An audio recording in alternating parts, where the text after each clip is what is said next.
Your worst lie is you. In the previous episode, you admitted something you'd been avoiding for years. You're lost.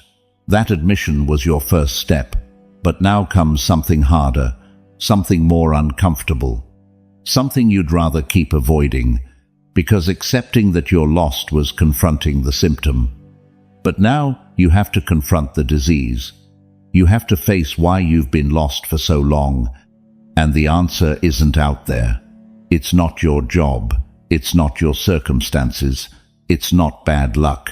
The answer is you, specifically the lies you've been telling yourself. Picture yourself in front of the mirror. You're getting ready for another day, and as you look at yourself, there's a conversation happening, not out loud, in your mind, and that conversation is full of lies. I'm fine. Tomorrow will be different.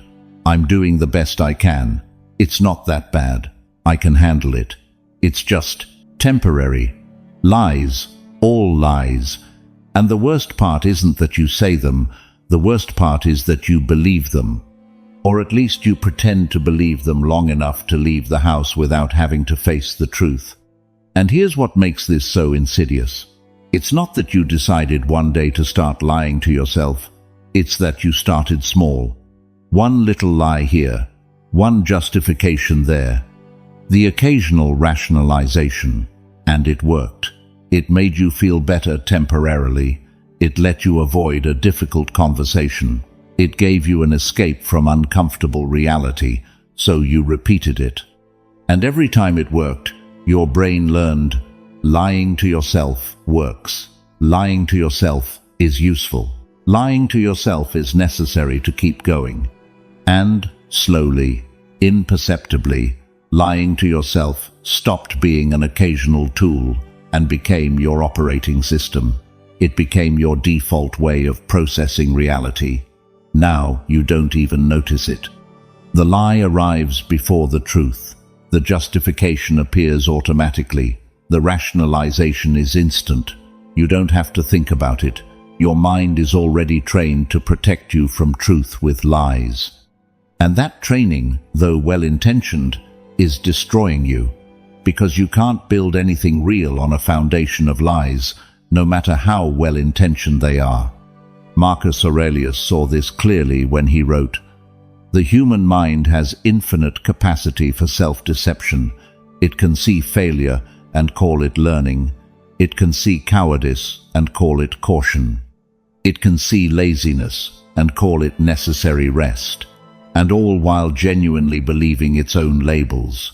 That is our tragedy, not that we lie, that we believe our lies.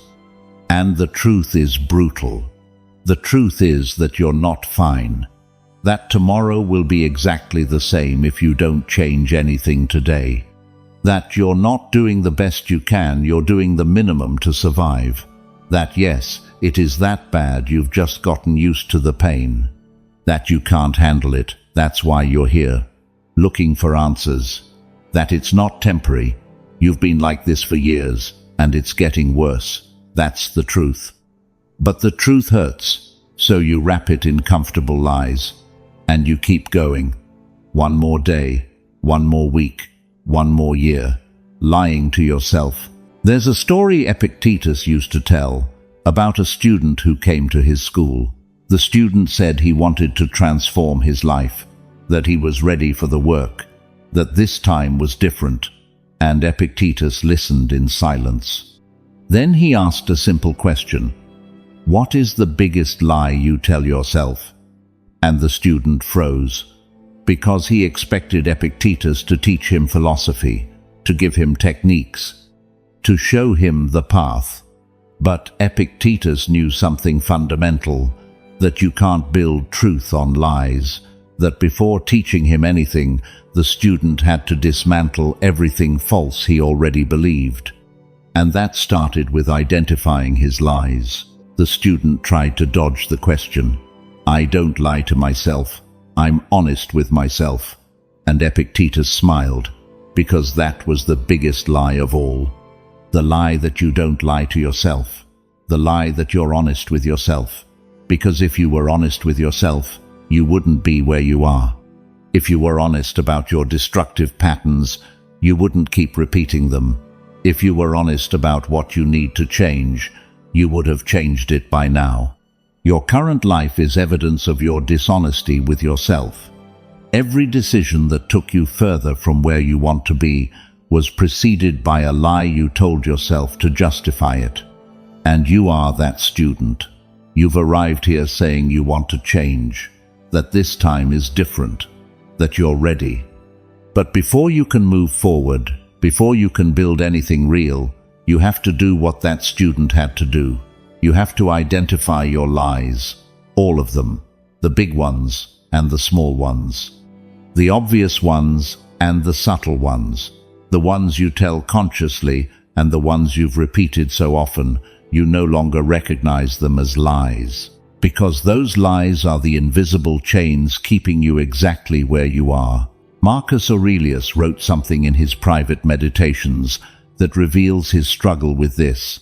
I look in the mirror of the soul and see lies I've cultivated as if they were truths.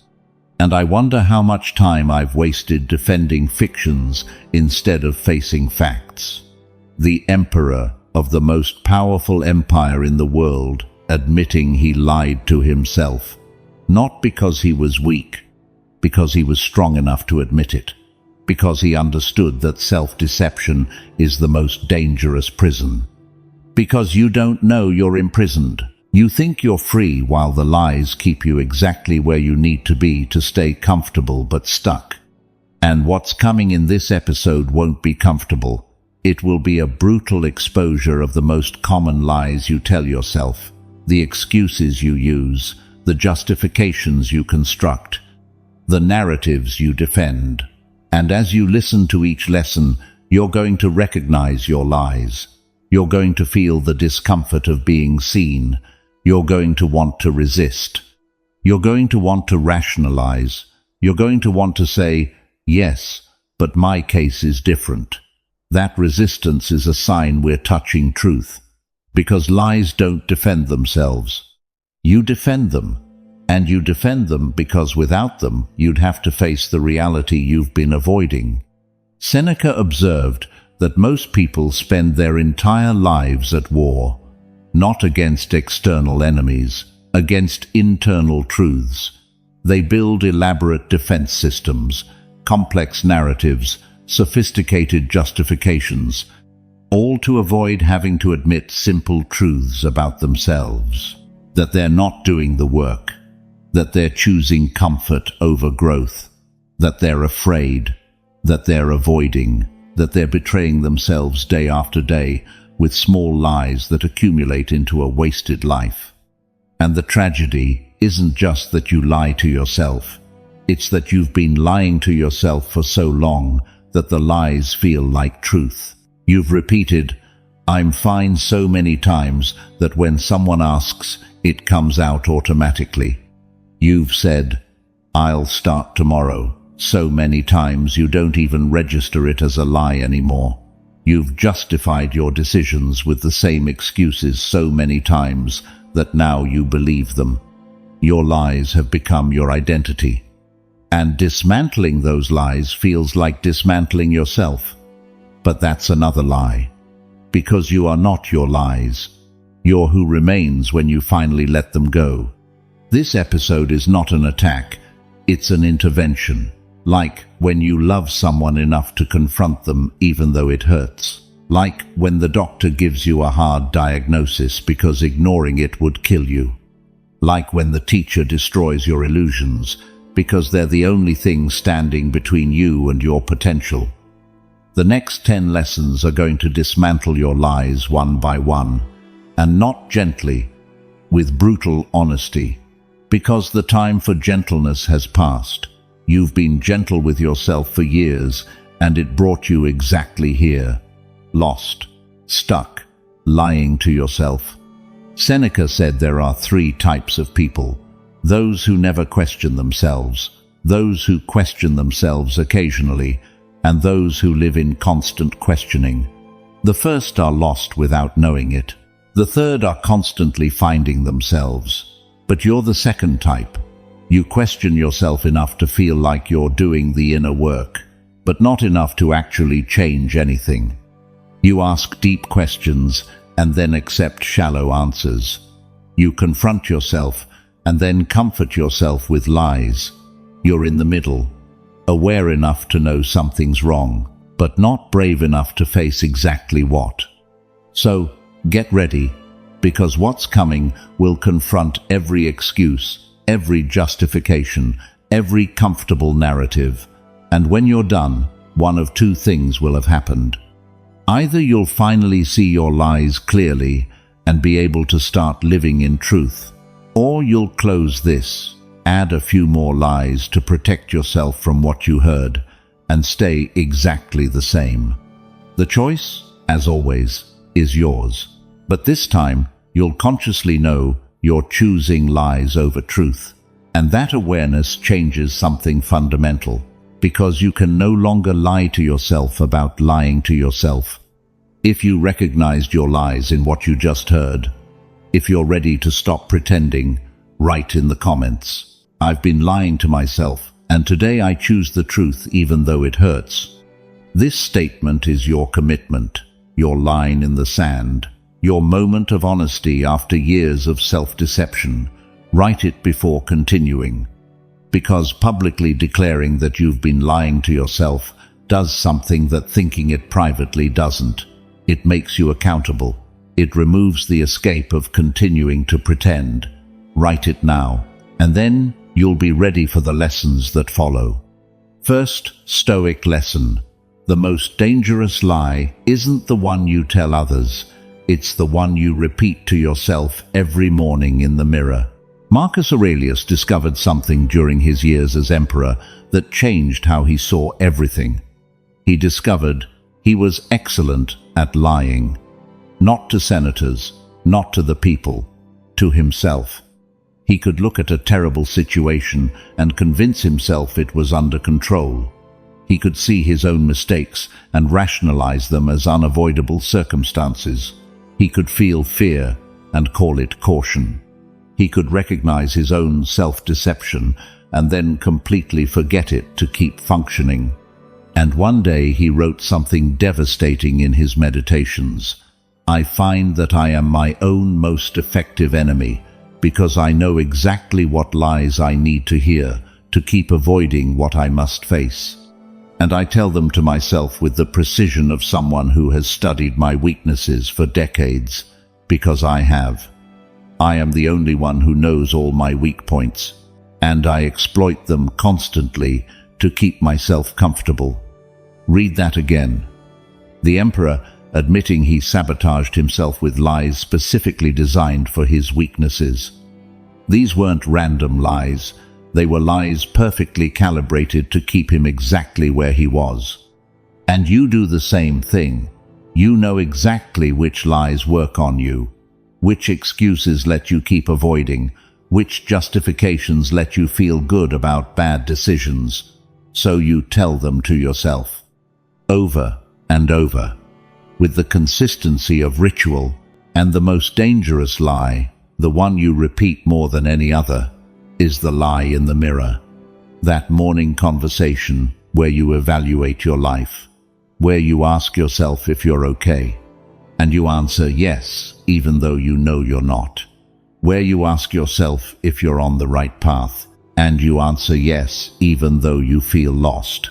Where you ask yourself if you're being the person you want to be, and you answer yes, even though you know deep down you're betraying who you could be.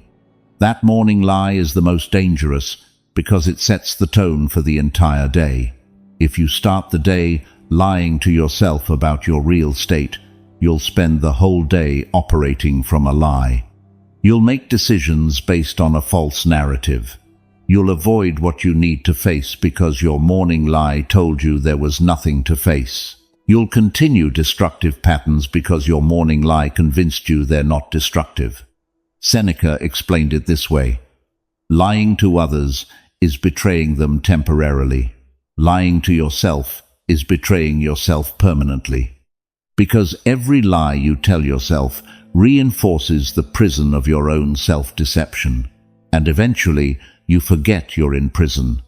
The lie becomes your reality, and you spend your whole life defending a fiction you built to avoid a truth you needed to face.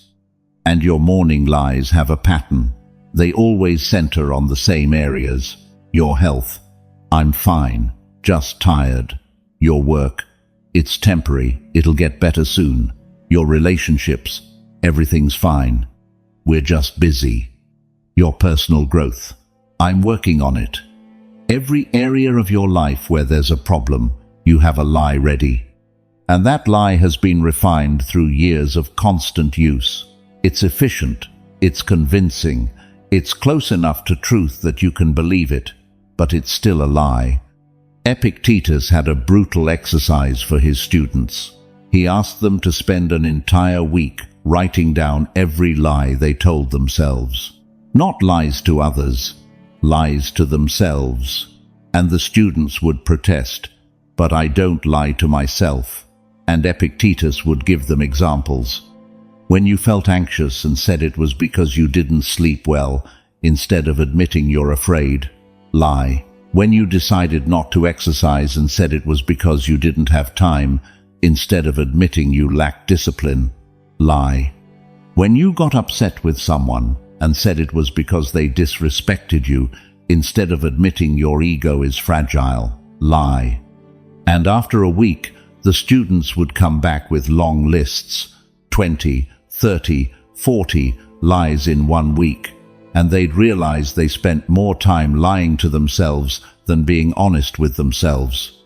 That they'd built their entire lives on a foundation of self-deception, and that recognition was devastating, but also liberating, because only when you see the lie can you stop believing it. Only when you identify self-deception can you start living in truth. But you're still resisting this. You still want to believe you're not one of those people who lies to themselves, that you're honest with yourself, that your justifications are legitimate reasons. So let's do something. Let's make a list of common lies and see how many you recognize as your own. I'm fine. Lie. If you were fine, you wouldn't be here looking for answers. I'll start tomorrow. Lie. You've said that hundreds of times. Tomorrow never comes. I don't have time. Lie. You have time for what you prioritize. You just don't prioritize this. I'm doing the best I can. Lie. You know you could do more. It just costs too much. It's not that bad. Lie. It's worse than you admit. That's why it hurts so much. It's complicated. Lie. It's simple, just uncomfortable. And you use complicated as an excuse not to act. I don't know what to do. Lie. You know exactly what to do. You're just afraid to do it. How many did you recognize? 3, 5, all of them? Every one you recognized is a lie you've been using to keep yourself where you are. And as long as you keep using them, you'll stay exactly there, because lies are prison. And you can only escape a prison you recognize exists. And think about how many important decisions you've made based on these lies. You decided to stay at a job you hate because you told yourself it's not that bad. You decided not to work on your health because you told yourself, I don't have time. You decided not to confront a problem in your relationship because you told yourself, it's complicated. Decision after decision, based on lie after lie. And now your life is the cumulative result of years of decisions based on self-deception. And you wonder why you're where you are. The answer is simple. You're where your lies led you. Marcus Aurelius practiced what he called brutal morning truth. Before leaving his room each day, he forced himself to make 3 honest admissions. 3 truths he would normally lie about. I'm afraid of this decision. I'm avoiding this conflict. I'm using busyness as an escape. 3 truths. Every morning, without fail. And he said those 3 truths kept him anchored to reality. That without them, he'd get lost in his own lies like everyone else. And you need that. You need a morning truth ritual You need a moment every day where you don't lie to yourself, where you look at yourself and admit what's really happening. Not what you want to be happening, not what you tell others is happening, what's happening. And that requires courage. Because facing the truth about yourself is harder than facing any external enemy. Because an external enemy can defeat you. But the truth about yourself can destroy an image you've carefully constructed for years. Because here's the pattern. Every morning you have the opportunity to be honest, to look at your life with clarity, to admit where you are, and every morning you choose the lie. Not because you're a bad person, because the truth is too uncomfortable to start the day with. So you lie to yourself. You tell yourself you're fine, so you can leave the house. And that morning ritual of self-deception sets the precedent for the entire day. So here's your assignment. For the next 7 days, before leaving the house each morning, in front of the mirror, you're going to say 3 truths out loud. 3 things about yourself you normally lie about or avoid. I'm scared, I'm avoiding, I'm lying to myself about, whatever it is. But truth. Out loud, looking at yourself, and you're going to notice something. That saying truth out loud is harder than thinking it. That hearing yourself admit something is more powerful than just recognizing it internally. That your own voice confronting you with truth cuts through years of self-deception in seconds. And after 7 days of morning truth, something will have changed. Not everything, but something. Because you'll have broken the ritual of lying to yourself. You'll have created a new pattern. And that new pattern, though small, is the foundation for everything else. Because an authentic life isn't built on comfortable lies. It's built on uncomfortable truths you finally had the courage to admit. Here's the capture moment. The most dangerous lie isn't the one you tell others to protect your image. It's the one you repeat every morning in the mirror to protect your comfort. Because lies to others can be corrected, but lies to yourself accumulate. They reinforce each other. They become your reality. And you spend your entire life in the prison of your own self-deception without knowing the keys were always in your pocket. You just had to admit you were imprisoned. You just had to recognize the lies. You just had to have the courage to speak truth to yourself, about yourself, even though it hurts. Because only truth can set you free. Lies can only keep you exactly where you are. Comfortable but miserable, protected but stuck, lying but lost. Second Stoic lesson. You tell yourself you're fine when you're drowning, and that habit of lying to yourself has become your way of surviving. Seneca observed a pattern in every man who came to him in crisis. They all said the same phrase, "I'm fine." Some said it with conviction, others said it defensively, but they all said it. And Seneca would ask them something simple. "If you're fine, why are you here?" And they couldn't answer. Because the truth was obvious. They weren't fine. They were drowning. But they'd said "I'm fine" so many times, to so many people, for so long, that they could no longer admit otherwise. Not even to themselves. And Seneca would explain something you need to understand. "I'm fine" isn't just a lie. It's a survival mechanism. It's a way to keep functioning when the truth would paralyze you.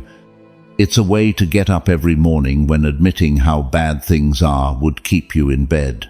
It's a way to interact with the world when revealing your real state would make you vulnerable. "I'm fine" is armor. And you've worn it so long you forgot it's not skin. That it's something you put on to protect yourself, and now you don't know how to take it off. And the problem isn't just that you say, "I'm fine" to others. It's that you say it to yourself, constantly, automatically, reflexively. Someone asks how you're doing. Fine. You ask yourself how you're doing. Fine. Your body sends signals that something's wrong. "I'm fine." Your mind shows you evidence that you're drowning. "I'm fine." And every time you say it, the lie gets stronger, the truth gets weaker, and your ability to see your real situation erodes a little more. Marcus Aurelius wrote about this with devastating honesty. I've spent years saying I'm fine while my soul screamed that I wasn't. And with each year, the distance between what I said and what I felt grew, until one day I realized I'd forgotten what it felt like to actually be fine. I only knew how to act fine, and that performance had become my prison. And that's exactly your situation. You've acted fine for so long that you've forgotten what it feels like to actually be fine. You've faked strength for so long you've lost touch with your real fragility. You've projected control for so long you don't recognize your internal chaos.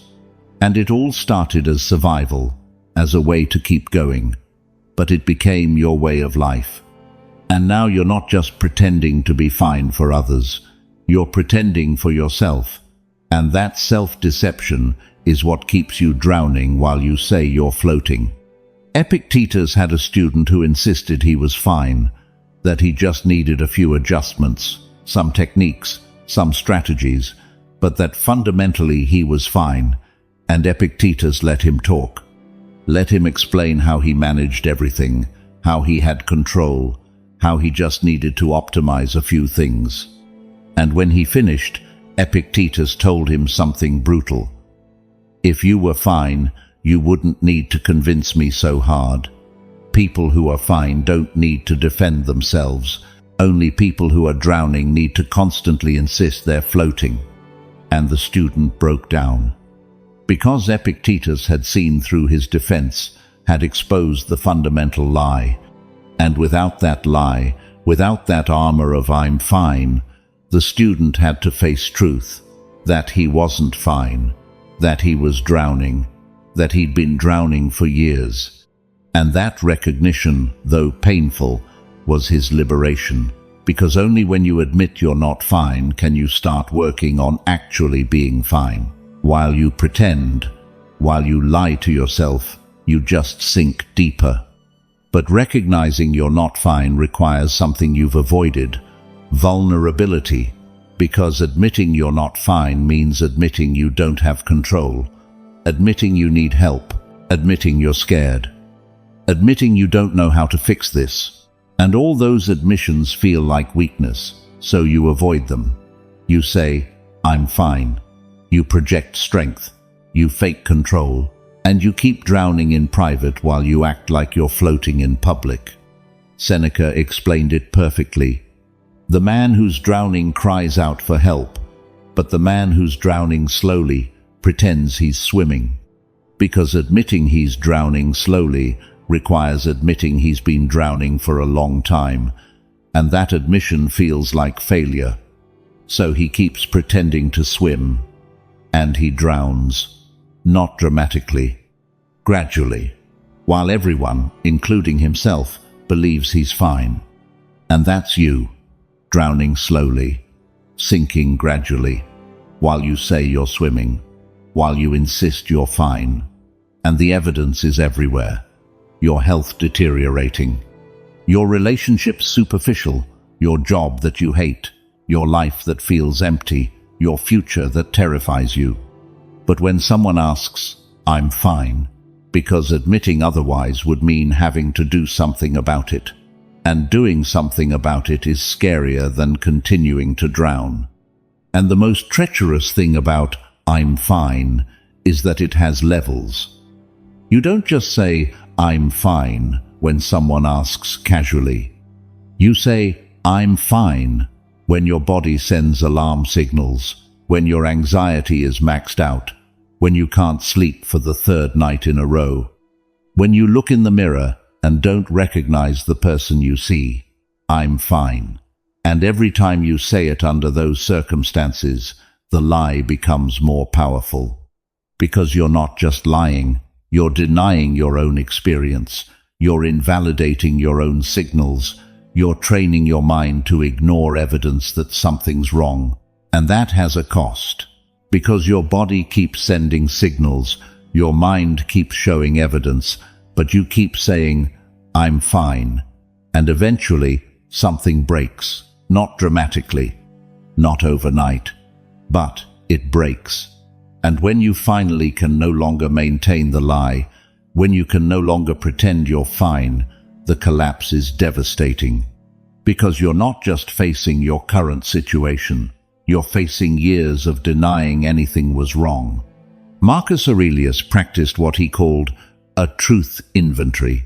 Once a month, no matter what, he would write an honest evaluation of his state, not how he wanted to be, not how he told others he was, how he really was. And he used a brutal scale: drowning, barely floating, swimming weakly, swimming strongly. And most months he admitted drowning or barely floating. The emperor, the most powerful man in the world, regularly admitting he wasn't fine. And he said that inventory saved him because it prevented him from lying to himself for too long. And you need that inventory.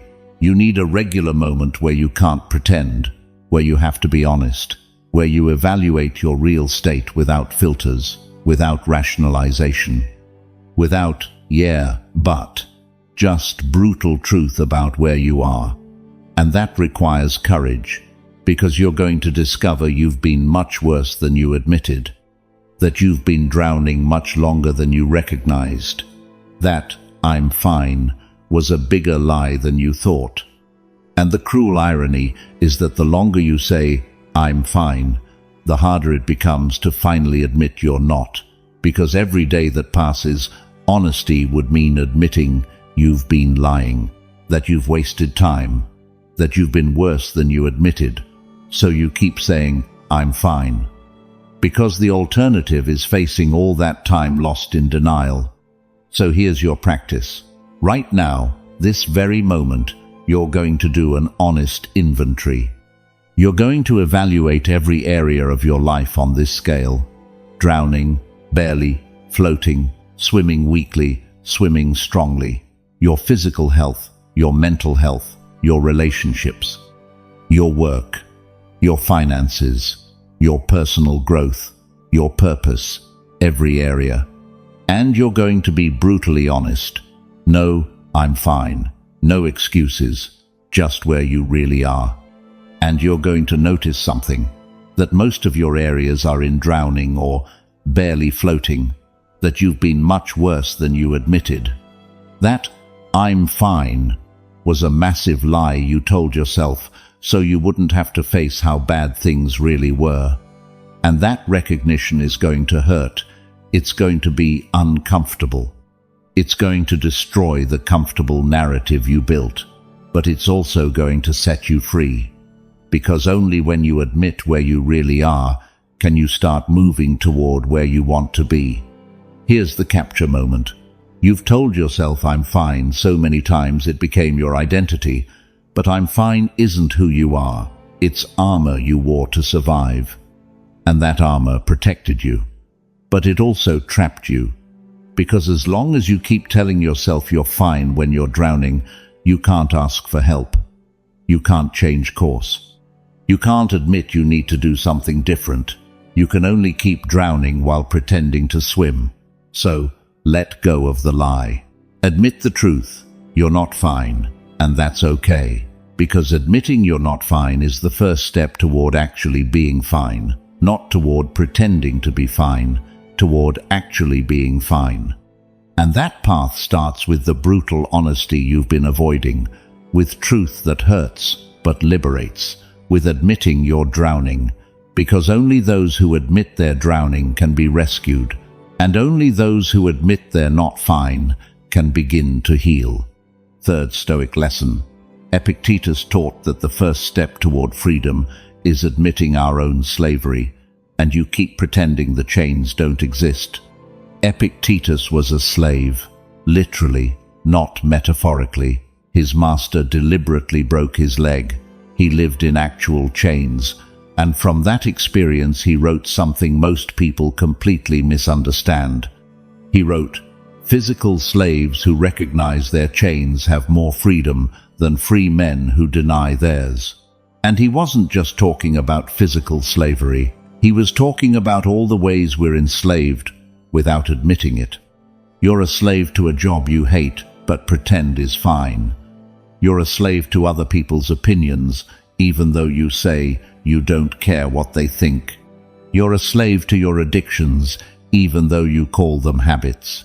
You're a slave to your past even though you insist you've moved on. You're a slave to your fears even though you project confidence. You're a slave to expectations you never questioned, even though you think you're living your own life. You're a slave, but you deny the chains, and that denial is what keeps you enslaved. Epictetus had students who came from wealthy families, technically free, and he saw them as less free than he was when he was in chains, because he knew he was enslaved. He could see his limitations. He could recognize his lack of freedom. And that recognition, though painful, gave him power. Power to work within his limitations. Power to find internal freedom within external prison. Power to choose how to respond to his circumstances, even if he couldn't change the circumstances. But his wealthy students lived in invisible prisons, slaves to keeping up appearances, slaves to family expectations, slaves to the need to impress, slaves to fear of losing status. But they denied all those chains. They called themselves free while living lives completely dictated by external forces, and that denial made them more enslaved than Epictetus in his literal chains. Because Epictetus could work toward internal freedom, they didn't even know they needed to be freed. And you are exactly those students, technically free, but living in a prison of your own construction.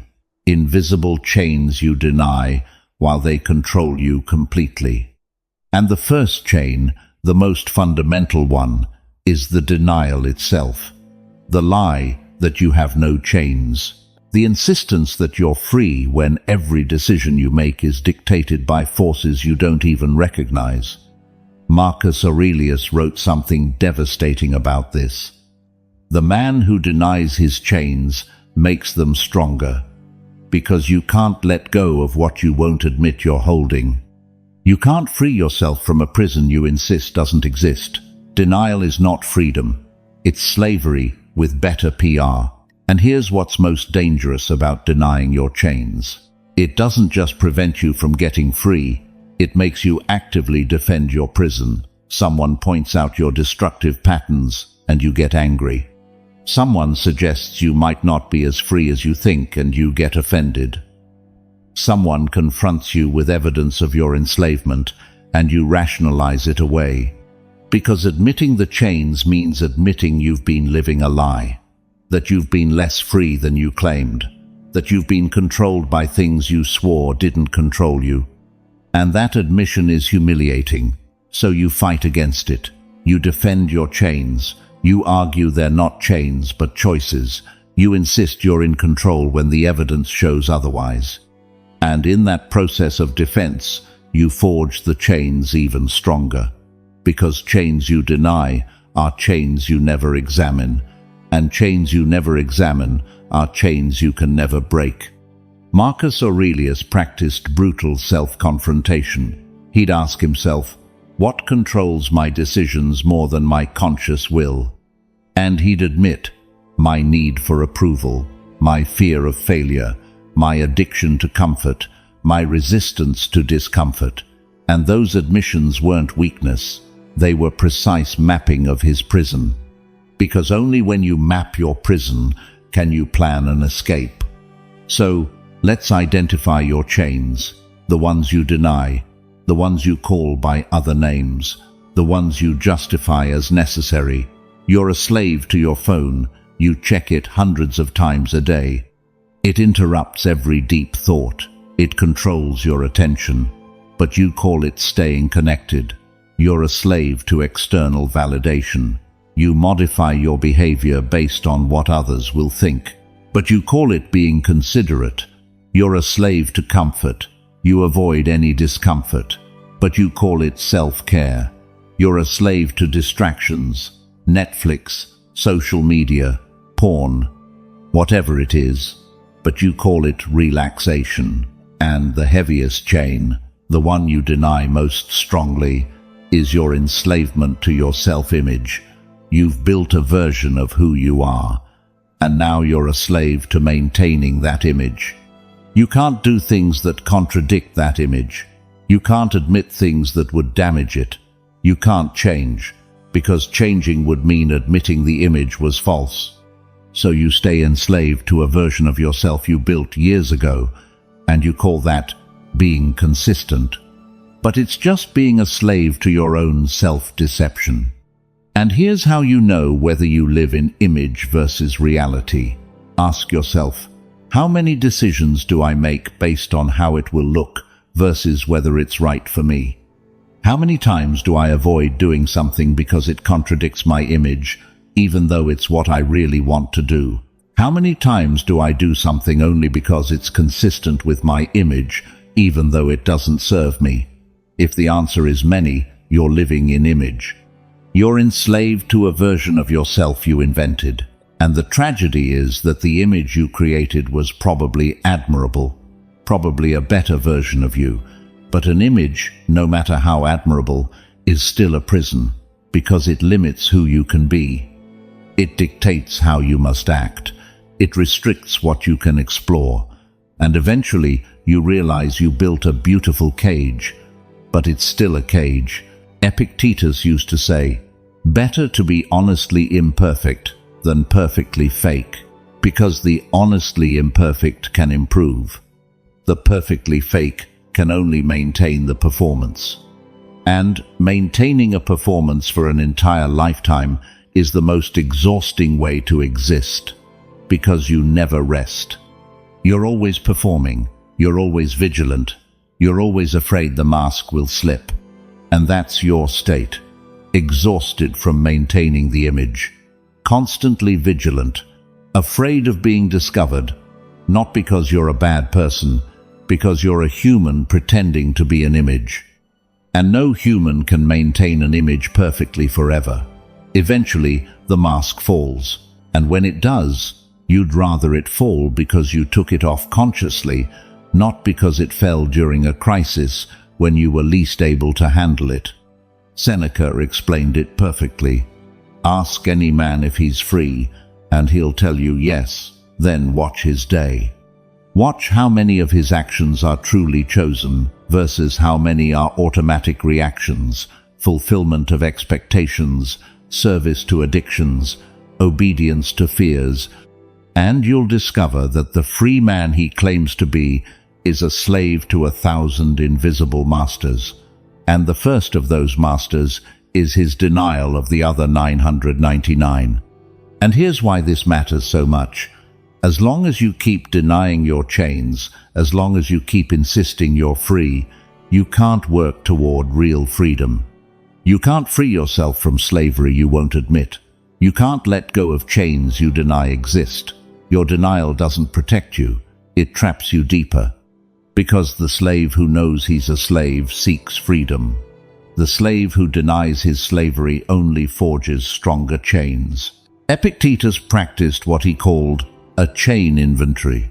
He regularly listed all the ways he wasn't free, all the limitations, all the dependencies, all the addictions, all the obligations, and he didn't do it to get depressed. He did it to know what he was working against. Because only when you know exactly what enslaves you can you begin the work of getting free. And most of your chains aren't obvious. They're not dramatic. They're subtle. They're the things you do automatically without questioning, the ways you react without choosing, the beliefs you follow without examining, the expectations you fulfill without considering whether they're yours. And all those subtle chains, accumulated, control you completely. But because they're subtle, because they're normal, because everyone has them, you deny them, and that denial keeps you enslaved. Marcus Aurelius regularly asked himself, how many of my actions today were truly mine? How many were conditioned reactions? How many were fulfillment of expectations? How many were service to habits? How many were obedience to fears? And most days he had to admit, few. Most of his actions, even though he was emperor, weren't really free. They were automatic responses to predictable stimuli. And that recognition, though humbling, was his path to real freedom. So here's your brutal practice. For the next 7 days, you're going to do a daily chain inventory. Every night you're going to list 3 specific ways you weren't free that day. 3 moments where you acted not from conscious choice but from conditioning, addiction, fear, or fulfillment of expectations. And don't lie to yourself by calling them choices. If you checked your phone compulsively, don't call it a choice, it's a chain. If you avoided a difficult conversation, don't call it prudence, it's a chain. If you did something only because others expected you to, don't call it being considerate, it's a chain. And at the end of 7 days, you'll have a list of 21 specific chains. 21 ways you're not as free as you claim, and that list is going to be uncomfortable. It's going to confront your image of yourself as a free person. It's going to reveal how much of your life is controlled by forces you deny. But that discomfort is the price of real freedom, because you can only free yourself from what you admit enslaves you. Here's the capture moment. Epictetus taught that the first step toward freedom isn't breaking chains, it's admitting they exist. Because the slave who recognizes his chains can work toward liberation. But the slave who denies his chains only makes them invisible, not non-existent.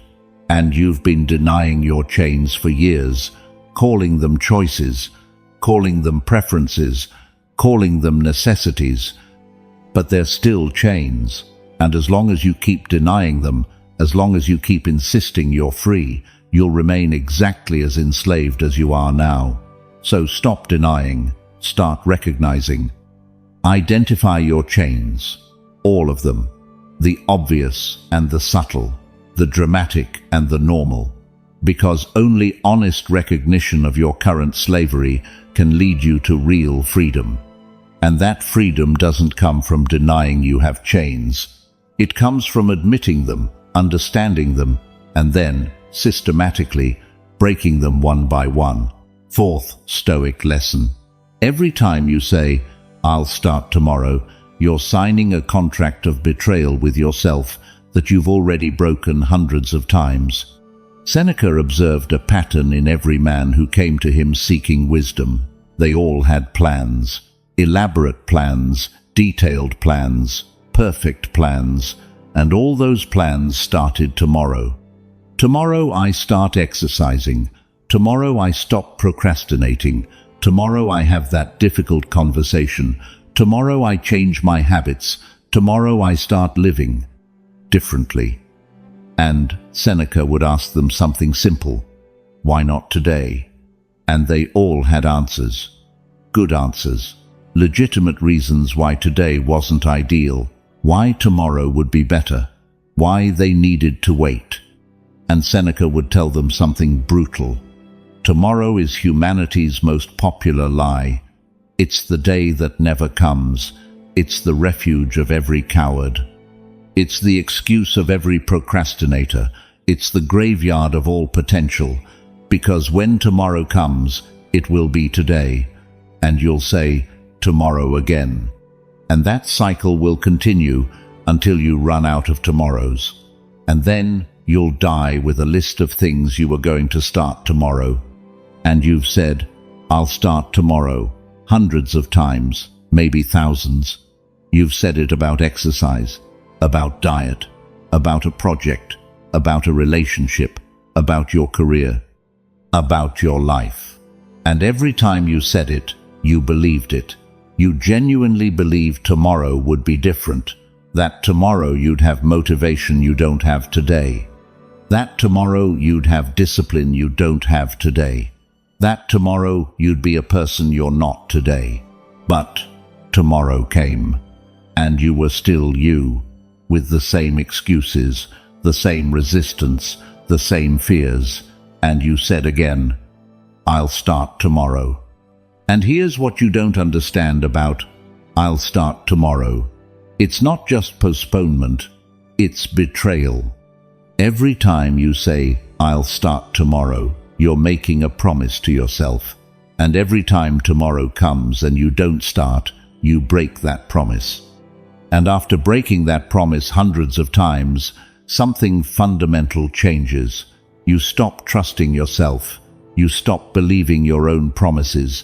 You stop taking yourself seriously.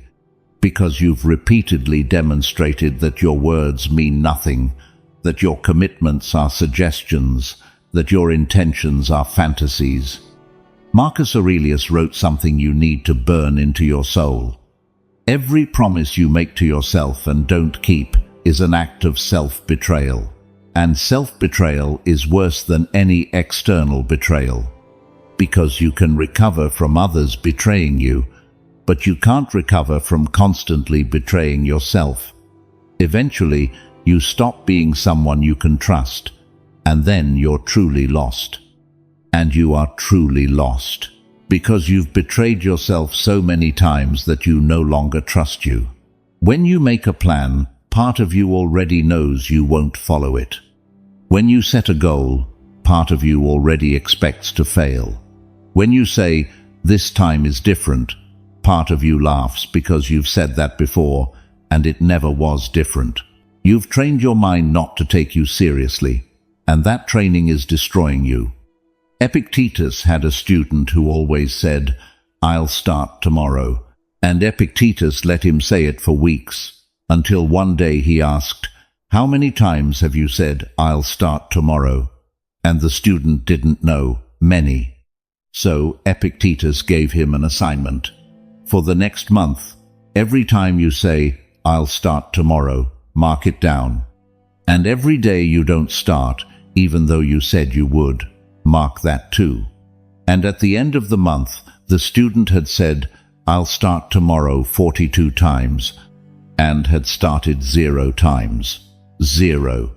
And seeing that number, that brutal contrast between intentions and actions, broke him, because he could no longer deny his pattern. He could no longer pretend, "I'll start tomorrow" meant anything. And your pattern is worse, because you've been saying, "I'll start tomorrow" for years, years of broken promises, years of self-betrayal, and you've lost count. You've normalized the cycle. You say, "I'll start tomorrow." You don't start. You feel bad briefly, then you move on with your life, and eventually you say, "I'll start tomorrow" again. And the cycle repeats, without end, without change, just more cumulative evidence that your words mean nothing. Seneca explained it this way: "The man who always starts tomorrow never starts, because tomorrow is an illusion. Only today exists. And if you can't start today, with all its imperfections, you'll never start. Because when tomorrow comes, it will have its own imperfections, and you'll wait for the perfect tomorrow again, which never comes, because it doesn't exist." And here's the brutal truth you need to face. There is no perfect tomorrow. There is no ideal moment. There are no perfect circumstances waiting for you in the future.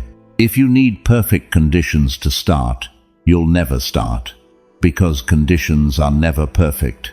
There's always a reason to wait. There's always an excuse to postpone. You can always justify one more tomorrow. Marcus Aurelius ruled an empire in constant chaos, war, plague, betrayal, crisis after crisis. And he wrote, "If I waited for the perfect moment to practice virtue, I never would." Because the perfect moment doesn't exist. Only this moment exists, with all its imperfections. And I have to choose: practice virtue now, imperfectly, or wait for perfection that never comes and never practice anything. And that's exactly your choice. Start now, imperfectly, or wait for perfection that never comes and never start. And you've been choosing the second option for years, waiting, postponing, telling yourself tomorrow will be better. But tomorrow is never better. It's just another today with new excuses. And the most treacherous thing about "I'll start tomorrow" is that it feels like action. When you say it, when you make the plan, when you commit to tomorrow, you feel like you did something. You feel a small victory, a small satisfaction, as if deciding to start tomorrow were progress. But it's not. It's just another way to avoid starting today. It's procrastination disguised as planning. It's avoidance disguised as preparation. It's cowardice disguised as prudence. And what makes "I'll start tomorrow" so effective as a lie is that it comes with a feeling of progress. When you decide you'll start tomorrow, your brain rewards you as if you'd already started. You feel a small victory, a small hit of satisfaction. And that satisfaction makes you less likely to actually start, because you already got the emotional reward without doing the work. So when tomorrow comes, you have less motivation to start, because you already felt good about deciding to start. It's the perfect trap. You feel productive without being productive. You feel committed without committing. You feel on your way without moving. And the longer you play this game, the harder it is to escape, because you've gotten used to the false satisfaction. And real satisfaction, the kind that comes from actually doing the work, requires effort you're no longer willing to give. Epictetus was brutal about this. Don't tell me what you're going to do tomorrow. Show me what you're doing today, because your actions today are your real character. Your intentions for tomorrow are just fantasies you use to avoid your real character. And as long as you keep living in future intentions instead of present actions, you'll keep being who you are now. Not who you say you'll be tomorrow, who you are today. And if you don't like who you are today, the only moment to change is now, not tomorrow, now. So here's your immediate assignment, not for tomorrow, for now. You're going to identify something you've been saying, "I'll start tomorrow," about for the longest time. That thing you've been putting off for months or years. And you're going to do something, anything, related to it in the next 2 hours. Not everything. Not perfect. Something. 5 minutes, 10 minutes, whatever. But today, now. Not because you're ready. Not because conditions are perfect. Because if you don't start imperfectly today, you'll never start perfectly tomorrow. And then you're going to notice something. That starting imperfectly was easier than you thought. That the perfect conditions you were waiting for weren't necessary.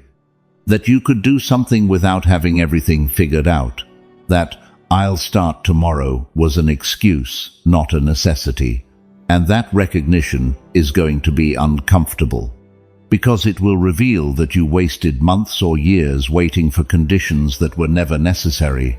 But that discomfort is the price of finally starting. Here's the capture moment. Every time you say, "I'll start tomorrow," you're signing a contract of betrayal with yourself, and you've signed that contract hundreds of times.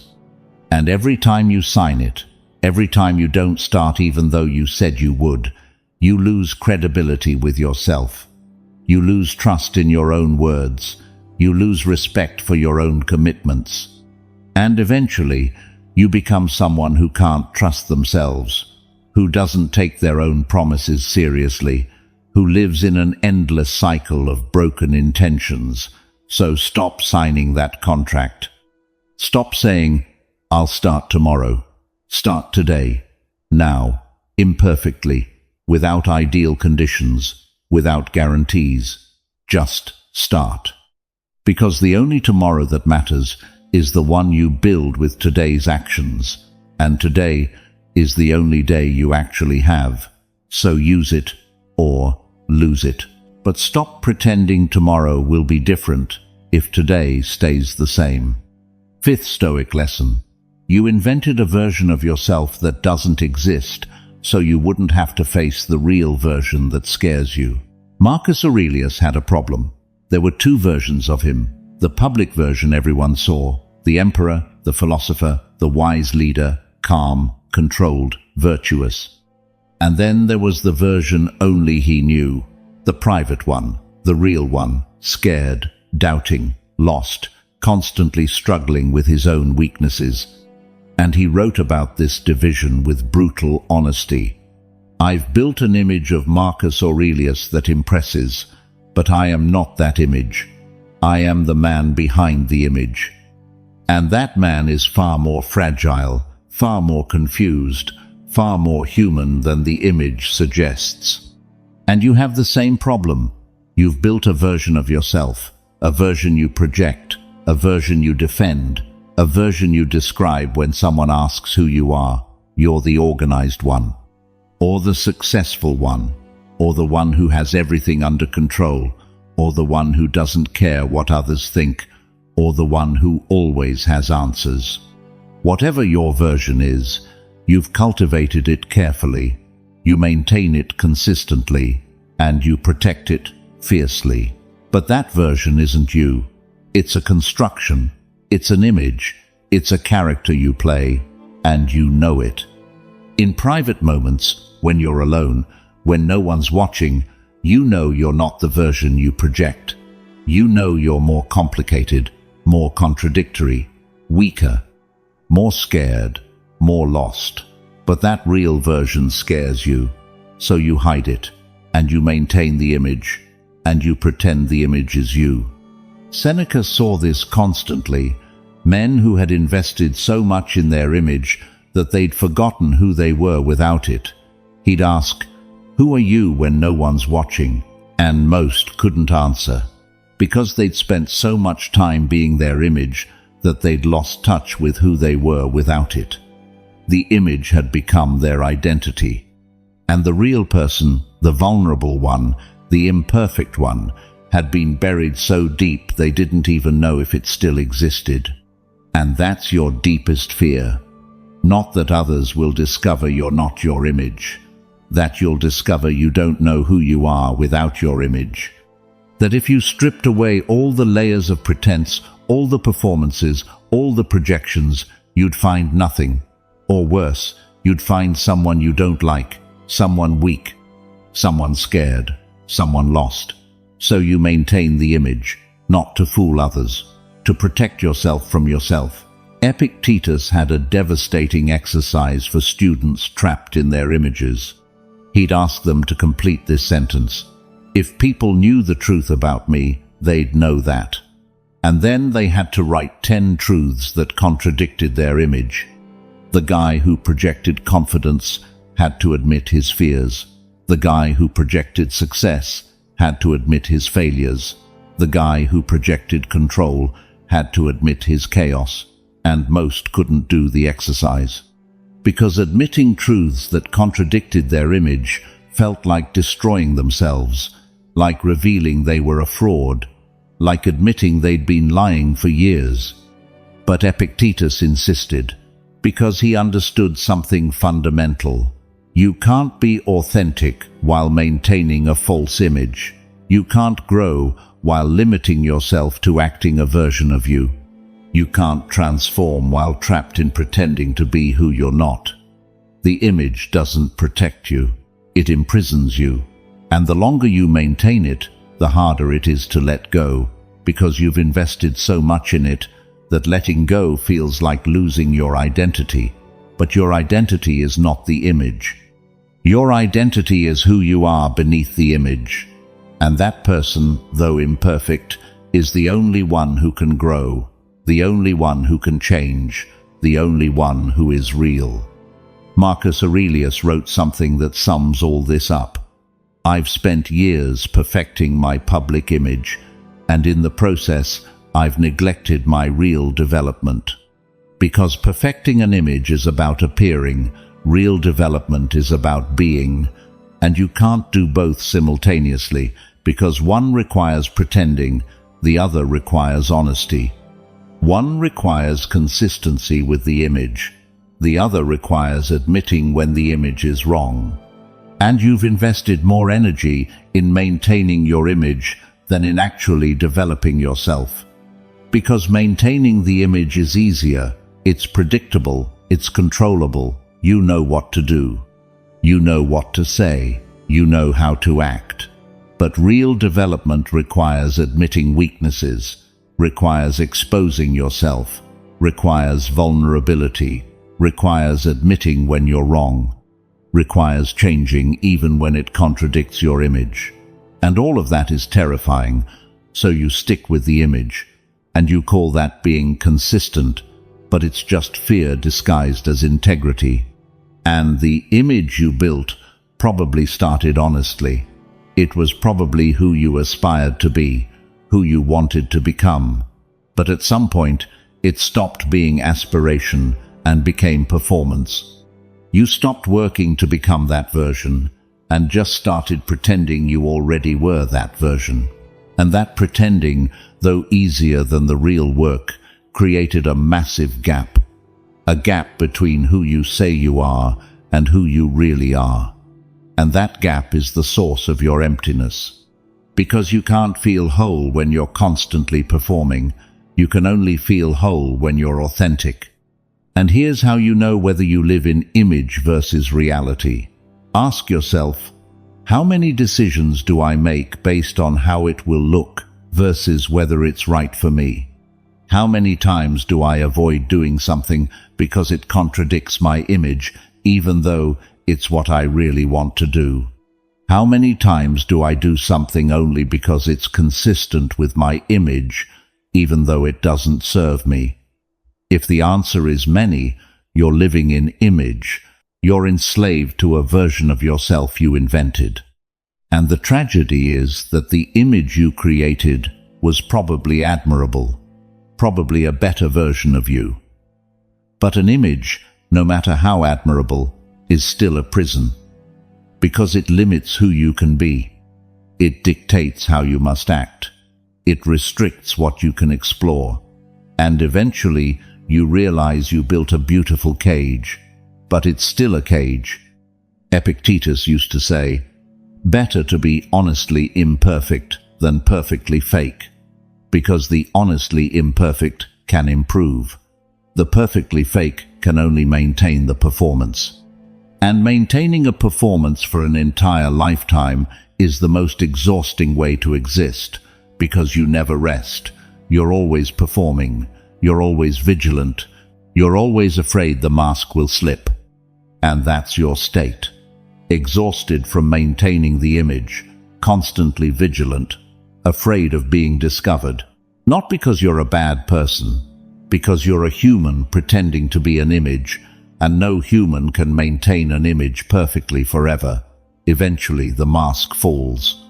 And when it does, you'd rather it fall because you took it off consciously, not because it fell during a crisis when you were least able to handle it. Seneca explained it perfectly. The man who lives in image lives in prison, because every decision is filtered through, does this maintain my image? Every word is measured by, is this consistent with my character? Every action is limited by, is this what my version would do? And in that process, he's never really free. He never acts from who he is. He only acts from who he pretends to be. And that life of constant pretense is a silent hell. So here's your brutal assignment. You're going to write 2 versions of yourself. First version, who you project, the image, the character. Write a detailed description of that version. Its strengths, its traits, how it behaves, what it values. Second version, who you really are, the person only you know, with all the contradictions, all the weaknesses, all the fears, all the failures. And then you're going to compare, and you're going to see the gap. You're going to see how much energy you spend maintaining an image that isn't you. And you're going to have to decide, keep performing or start being. And that decision is harder than it sounds, because letting go of the image means disappointing people. It means admitting you've been performing. It means being vulnerable. It means letting others see the imperfect version. And all of that is terrifying. But the alternative is to spend the rest of your life performing. never really being you, always maintaining the image, always afraid someone will see behind the curtain. And that's not living. It's just a prison with better decorations. Here's the capture moment. You invented a version of yourself that doesn't exist, so you wouldn't have to face the real version that scares you. And you've maintained that invention for so long you almost forgot it's an invention. But in private moments, in honest moments, you know the truth. You know you're not your image. You know there's a real person underneath, scared, imperfect, but real. And that real person, though not as impressive as your image, is the only one who can actually live. The only one who can actually grow. The only one who can actually connect with others. So, stop maintaining the image. Start being real. Not perfectly, not without fear, but really. Because an imperfect, authentic life is infinitely more valuable than a perfect life of performance. And the only path to authenticity is letting go of the image and allowing the real person, with all their imperfections, to finally be seen, starting with you, seeing them, and then, gradually, allowing others to see them too. Sixth Stoic lesson. Marcus Aurelius wrote that truth is the foundation of all virtue, and you've built your life on lies you no longer even recognize as lies. Marcus Aurelius inherited an empire built on truths and lies. The truths were simple. Rome was powerful because it had discipline, it had structure, it had systems. The lies were elaborate. Rome was invincible. Rome was eternal. Rome was morally superior. And Marcus observed something devastating. The truths sustained the empire. The lies were destroying it. But most Romans couldn't even distinguish between the two. They'd repeated the lies so long they'd become accepted truths, and questioning those truths was practically treason. And he wrote something profound. An empire built on lies eventually collapses under the weight of its own self-deception. But before collapsing, it goes through a long period where lies become indistinguishable from truth. And in that period, citizens defend lies with the same ferocity they defend truths, because they no longer know the difference. And that's the sign of imminent collapse. Not when you lie consciously, when you can't recognize that you're lying. And your life is at that point. You've repeated certain lies for so long, they've become your accepted truths. You no longer question them, you no longer examine them. You no longer recognize them as lies. They're simply how you operate, how you think, how you explain yourself to yourself. And those normalized lies are the most dangerous, because a lie you recognize as a lie you can correct, but a lie you believe is truth controls you completely. And what makes this particularly treacherous is that your normalized lies don't just affect how you think about yourself. They affect how you interpret everything. When you believe, that's just who I am, you interpret every situation through that filter. When someone offers you an opportunity that requires change, you say, I'm not that kind of person. When you face a challenge that requires growth, you say, I can't do that. Not because you actually can't, because your normalized lie about who you are tells you that you can't. And so your normalized lies become self-fulfilling prophecies. You say, this is how I am, and then act consistently with that definition. And every time you act consistently, you reinforce the lie. You make it stronger, more real, harder to question. And eventually, the lie becomes a cage you can't escape. Not because the cage is real, because you've forgotten you built it yourself through repeated lies. Epictetus observed this pattern and said, the slave in iron chains knows he's imprisoned, but the slave of normalized lies believes he's free. And that belief is what makes his slavery permanent. Because he never seeks liberation from a prison he believes doesn't exist. He dies imprisoned, convinced he lived free, when in reality he lived limited by lies he normalized into identity. So, let's identify your normalized lies. The lies you've repeated so often they've become your foundation. This is just who I am. Lie. This is who you've been. It's not who you have to be. I can't change this. Lie. You haven't tried changing it with enough commitment. I need this to be happy. Lie. You've convinced yourself you need it, but it's addiction disguised as necessity.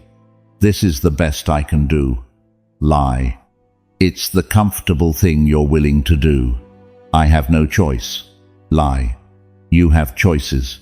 You just don't like the consequences of the better ones. Each of these lies, when you repeat it enough, becomes a fundamental belief. It integrates into your identity. It becomes part of how you define yourself. And after years of integration, you can no longer see that it's a lie. It's simply reality. It's how things are. It's my truth. But it's not truth. It's a lie so normalized you've lost the ability to question it. Seneca observed this in wealthy men who came to him. They all had normalized lies about money. I need this standard of living to be happy. I can't live with less. My children need these opportunities. It's different for someone in my position. And they'd repeated these lies for so long they believed them completely. They were their truths. And when Seneca questioned them, when he pointed out they were comfortable lies, they'd get deeply offended. Because he wasn't just questioning their beliefs, he was questioning their reality. And questioning someone's reality feels like attacking them. But Seneca insisted, because he understood that living on a foundation of normalized lies was living in a house built on sand. It looked solid. It felt stable. But the first tremor revealed there was no real foundation, and then everything collapsed, not because someone attacked it, because it never had a solid base to begin with. And your life is built on sand, on normalized lies you call truths, on beliefs you never questioned, on that's just how things are that you never examined. And as long as you keep not questioning, as long as you keep defending your normalized lies as if they were sacred truths, your life will remain fragile. Because it's not built on rock of truth. It's built on sand of sophisticated self-deception. Marcus Aurelius practiced what he called examination of foundations. He'd regularly choose a fundamental belief he held and examine it brutally. He'd ask himself, is this truth or is it a lie I've normalized? Is this based on evidence or on repetition? Is this reality or is it a narrative that suits me? And frequently he'd discover that his foundations were normalized lies, and those discoveries, though disturbing, allowed him to rebuild on more solid ground. And you need to do that. You need to examine your foundations. You need to question your truths. You need to distinguish between real truth and normalized lies. But here's the problem. You can't do that while you're committed to defending your current beliefs. You have to be willing to discover you were wrong, that what you believed was truth was actually a lie, that you've been building on sand, and that willingness requires humility you may not have had. Epictetus said, "The wise man examines his foundations constantly. The fool defends his foundations without examining them. And the difference between wisdom and foolishness isn't how much you know. It's how willing you are to discover what you don't know. The wise man seeks his errors, the fool defends them. And you've been foolish. You've defended your normalized lies without examining them. You've protected your beliefs without questioning them. You've attacked anyone who suggested you might be wrong. Not because you were right, because admitting you were wrong would require rebuilding foundations. And rebuilding foundations is work you've been avoiding. But that work can no longer be avoided, because your foundations are trembling. Your house built on sand is showing cracks, and you can keep pretending everything's solid. Or you can admit you need to rebuild from scratch. On truth this time. Not on normalized lies, on evidence, on brutal honesty, on willingness to be wrong and correct. So here's your practice. You're going to identify 3 fundamental truths about yourself. 3 things you know are true. 3 foundations you've built your life on. And then you're going to examine them brutally. You're going to ask yourself, is this demonstrable truth or normalized lie? Is this based on evidence or on repetition? Is this reality or convenient narrative? And you're going to be honest. Because you'll probably discover that at least 2 of your 3 truths are normalized lies. And that discovery, though devastating, is your opportunity to finally build on solid foundation. Here's the capture moment. Marcus Aurelius understood that truth is the foundation of all virtue. But you've built on lies you've normalized for so long you confuse them with truths. You've repeated, "This is how I am," until it became identity. You've repeated, "This is how things are," until it became reality. You've repeated your limitations until they became real limits. And now you live in a prison built by your own normalized lies, calling them truths, defending them fiercely, without recognizing they're exactly what keeps you trapped. So stop defending, start examining, question your foundations, distinguish between truth and normalized lie. Because only when you build on real truth can you build something that lasts. Everything else eventually collapses under the weight of its own self-deception. No matter how long you've defended it, no matter how much you've invested in maintaining it. If it's built on lies, it eventually falls. So rebuild on truth this time, even though it hurts, even though it requires admitting you were wrong. Because a life built on uncomfortable truth is infinitely more solid than a life built on comfortable lies. 7th Stoic lesson. You say you don't have time, but you have hours to waste on distractions. You say you can't, but you've never really tried. Seneca had a friend who constantly complained about not having time. He didn't have time to exercise, didn't have time to read, didn't have time to meditate, didn't have time to work on his goals. His life was too busy. And Seneca listened to these complaints patiently. Until one day, he asked something simple. Track how you use your time for a week, every hour. Write down what you did. And the friend agreed, certain the record would prove how busy he really was. And at the end of the week, he came back with his record. And Seneca reviewed it, and then told him something brutal. According to your record, you spent 14 hours this week at social events you didn't enjoy. You spent 10 hours in conversations you described as a waste of time. You spent 8 hours resting when you weren't tired. You spent 6 hours on activities you called killing time. That's 38 hours, more than a full day. And you tell me you don't have time to exercise for 1 hour. You don't have a time problem. You have a priorities problem. And you're lying by calling it a time problem. And your lie is exactly that. I don't have time. You say it constantly.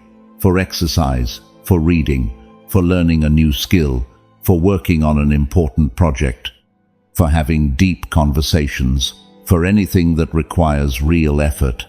I don't have time. And you say it with conviction, as if it were indisputable truth, as if your lack of time were a circumstance beyond your control. But it's a lie, and you know it, because after saying, I don't have time, you spend 3 hours on social media. You spend 2 hours watching a show you don't even like that much. You spend an hour in pointless conversations. You spend time on 1,000 activities you wouldn't add to a list of important things I did today. And when you add up all that wasted time, you discover that yes, you have time, plenty of time. You're just not using it on what you say you don't have time for. Epictetus was brutal about this lie. When a man says, "I don't have time," what he's really saying is, "This isn't enough of a priority." And that's fine. It's honest. But "I don't have time" is dishonest. It's evasion. It's a way to avoid admitting you chose not to do something. Because admitting you chose not to do it requires taking responsibility. But saying, "I don't have time," lets you blame circumstances. And blaming circumstances is always more comfortable than taking responsibility. And that's exactly your strategy. "I don't have time" lets you avoid responsibility. Lets you avoid having to admit, "I could exercise, but I'd rather watch Netflix. I could read, but I'd rather scroll through social media. I could work on my project, but I'd rather do nothing." Those admissions would be honest, but uncomfortable, because they'd reveal your real priorities. So you use "I don't have time" as a shield. As an excuse, that sounds legitimate. As a lie, everyone accepts, because everyone uses it. But it doesn't stop there. The other related lie is equally destructive. I can't. I can't change careers. I can't learn this. I can't improve my health. I can't fix this relationship. I can't transform my life. I can't. And you say it with the same conviction, as if it were a real limit, as if it were objective impossibility. But when Seneca examined these "I can't" statements, he discovered something consistent. It wasn't that they couldn't, it was that they'd never really tried, never given full effort, never committed seriously, never sacrificed what was necessary. They'd tried superficially, explored casually, and when they met the first resistance, when they saw it required more than they thought, they said "I can't" and gave up. And you do exactly that. You try something briefly, superficially, without real commitment, without real sacrifice. And when you don't see immediate results, when you discover it's harder than you thought, you say, "I can't," and abandon it. And then you repeat that story for years. "I tried, but I couldn't." But you didn't try. Not really. You tried enough to be able to say you tried, but not enough to actually accomplish something. And here's the most revealing thing. If you actually tracked your time for a full week, if you were actually honest about every hour, you'd discover something disturbing. You'd discover you have more time than you admit. You'd discover you waste hours every day. And you'd discover that "I don't have time" is a lie you use so frequently you believe it yourself. It's automatic self-sabotage. It's a prefabricated excuse. It's a way to never have to try, because you can always blame lack of time. Marcus Aurelius faced this constantly. Governors who said, "I can't control corruption in their provinces." Generals who said, "I can't win with available resources." Senators who said, "I can't change the system." And Marcus would challenge them, "Can you really not? Or do you not want to pay the price it requires?" And it was almost always the latter. It wasn't that they couldn't. It was that the price was higher than they were willing to pay. It required more sacrifice, more discomfort, more risk. So they said, "I can't," because it was easier than admitting, "I don't want to pay the price." And your "I can't" is exactly that. It's not impossibility, it's unwillingness. "I can't change careers" means I'm not willing to take the financial risk. "I can't learn this" means I'm not willing to invest the time and effort. "I can't improve my health" means I'm not willing to change my comfortable habits. "I can't fix this relationship" means I'm not willing to have difficult conversations. "I can't" is always code for I'm not willing to pay the price. And as long as you keep using these lies, as long as you keep saying "I don't have time" and "I can't," you'll stay exactly where you are. Because these lies give you the perfect escape. They let you avoid having to try. They let you avoid having to sacrifice. They let you stay comfortable while complaining about being stuck. And you can live your whole life like this. Many do. Saying, I don't have time to justify not doing what matters. Saying, I can't, to justify not attempting what scares them. And then wondering why their lives never change. Seneca practiced brutal honesty about time and ability. When he didn't do something, he didn't say, I didn't have time. He said, it wasn't enough of a priority. When he didn't achieve something, he didn't say, I couldn't. He said, I wasn't willing to pay the full price. And that honesty, though uncomfortable, gave him power. Because recognizing something wasn't a priority allowed him to consciously decide if it should be. Recognizing he wasn't willing to pay the price allowed him to decide if the price was worth it. So here's your practice in brutal honesty. For the next 7 days, every time you say, I don't have time, you're going to correct yourself. You're going to replace it with, it's not enough of a priority for me. And every time you say, I can't, you're going to correct yourself.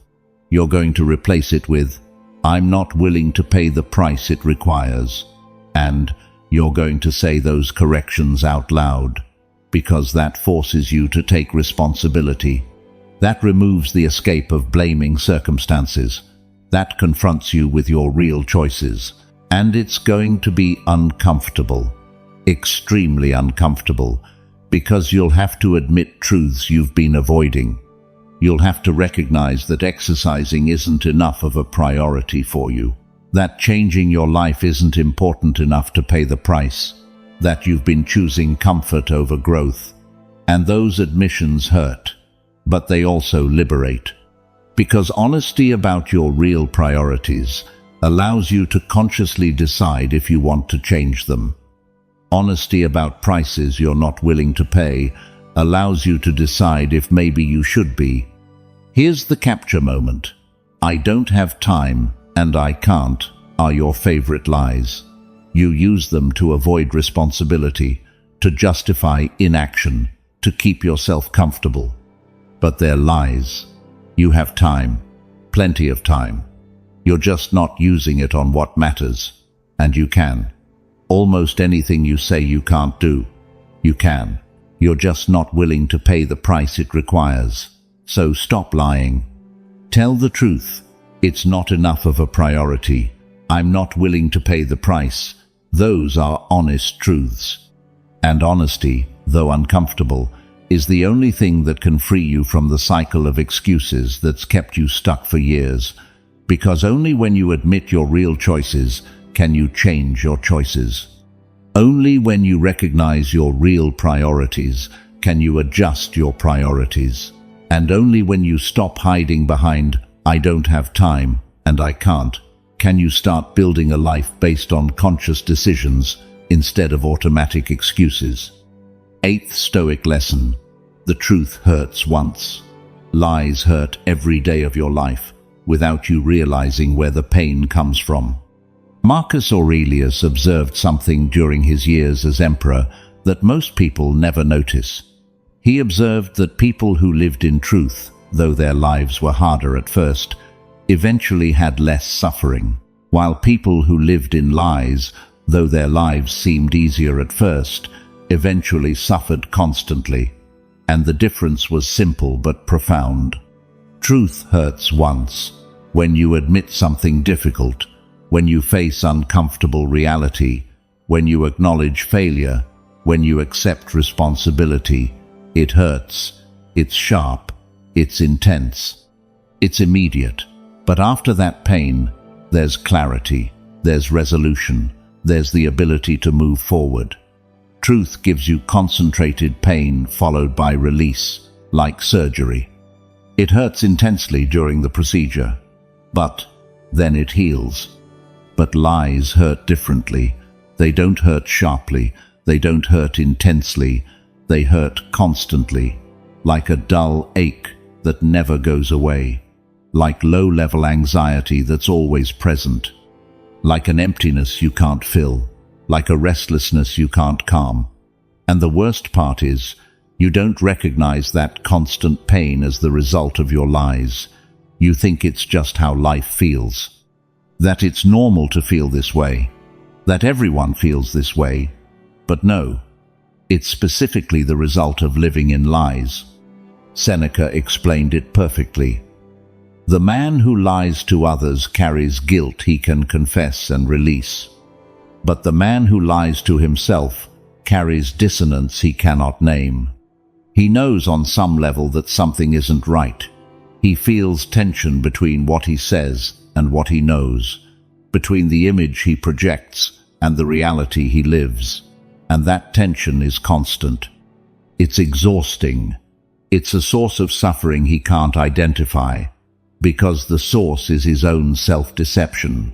And how do you identify that your suffering comes from lying to yourself when you don't recognize you're lying to yourself? And that's your suffering. That dull ache that's always present, that anxiety you can't explain, that emptiness you can't fill, that restlessness you can't calm. All of that isn't a mystery. It's not depression without cause. It's not unexplainable anxiety. It's the direct result of living in lies, of the dissonance between who you say you are and who you really are, between the life you project and the life you live, between the values you proclaim and the decisions you make. And because you don't recognize the source, you try to fix the pain with everything except truth. You try distractions, substances, shopping, relationships, achievements, anything that promises relief, and nothing works. Or it works briefly, and then the pain returns, because you're not treating the cause. You're treating symptoms of a disease you deny having. Epictetus saw this constantly in his students. They came with vague complaints. They felt bad, but didn't know why. They had anxiety, but couldn't identify the source. They felt empty, but didn't know what was missing. And Epictetus would ask them something direct.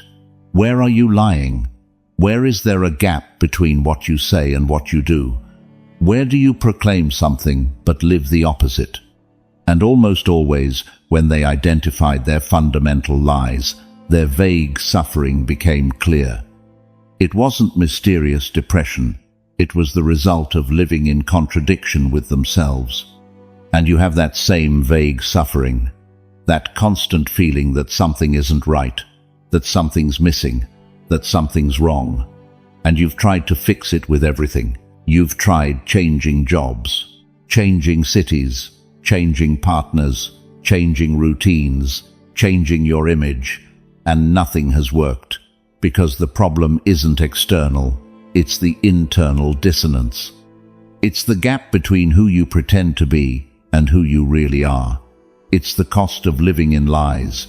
And until you face the lies, until you close that gap, the pain will continue constantly, without real relief. Marcus Aurelius wrote something that sums this up perfectly. I've observed that the pain of truth is sharp but brief. The pain of lies is dull but eternal. And most people choose eternal pain over sharp pain, because sharp pain requires the courage to face it, while eternal pain can be normalized, can be lived with, can be ignored enough to function. So they live entire lives in constant pain they call normal, when all they needed was the courage to face truth once. And you've been choosing eternal pain. You've normalized feeling bad. You've accepted constant anxiety as part of you. You've integrated emptiness into your identity. You say, that's just how I am, about feelings that are the direct result of your lies. And as long as you keep normalizing that pain, as long as you keep thinking it's just how life is, you'll never face its real cause. You'll never see that the solution isn't another distraction. It's the brutal honesty you've been avoiding. And there's another aspect of this you need to understand. The pain of lies doesn't just come from the dissonance between what you say and what you do. It also comes from the constant energy required to maintain the lies. Every lie you maintain requires energy. You have to remember the lie. You have to act consistently with the lie. You have to defend the lie when it's questioned. You have to adjust other stories to be consistent with the lie. All of that requires constant mental and emotional energy. And when you have multiple lies, when you've built your entire life on a web of normalized lies, you're using massive energy just to maintain consistency. That energy could be used to create, to grow, to actually live, but it's being consumed by lie maintenance. And the result is chronic exhaustion, not just physical, mental, emotional, spiritual.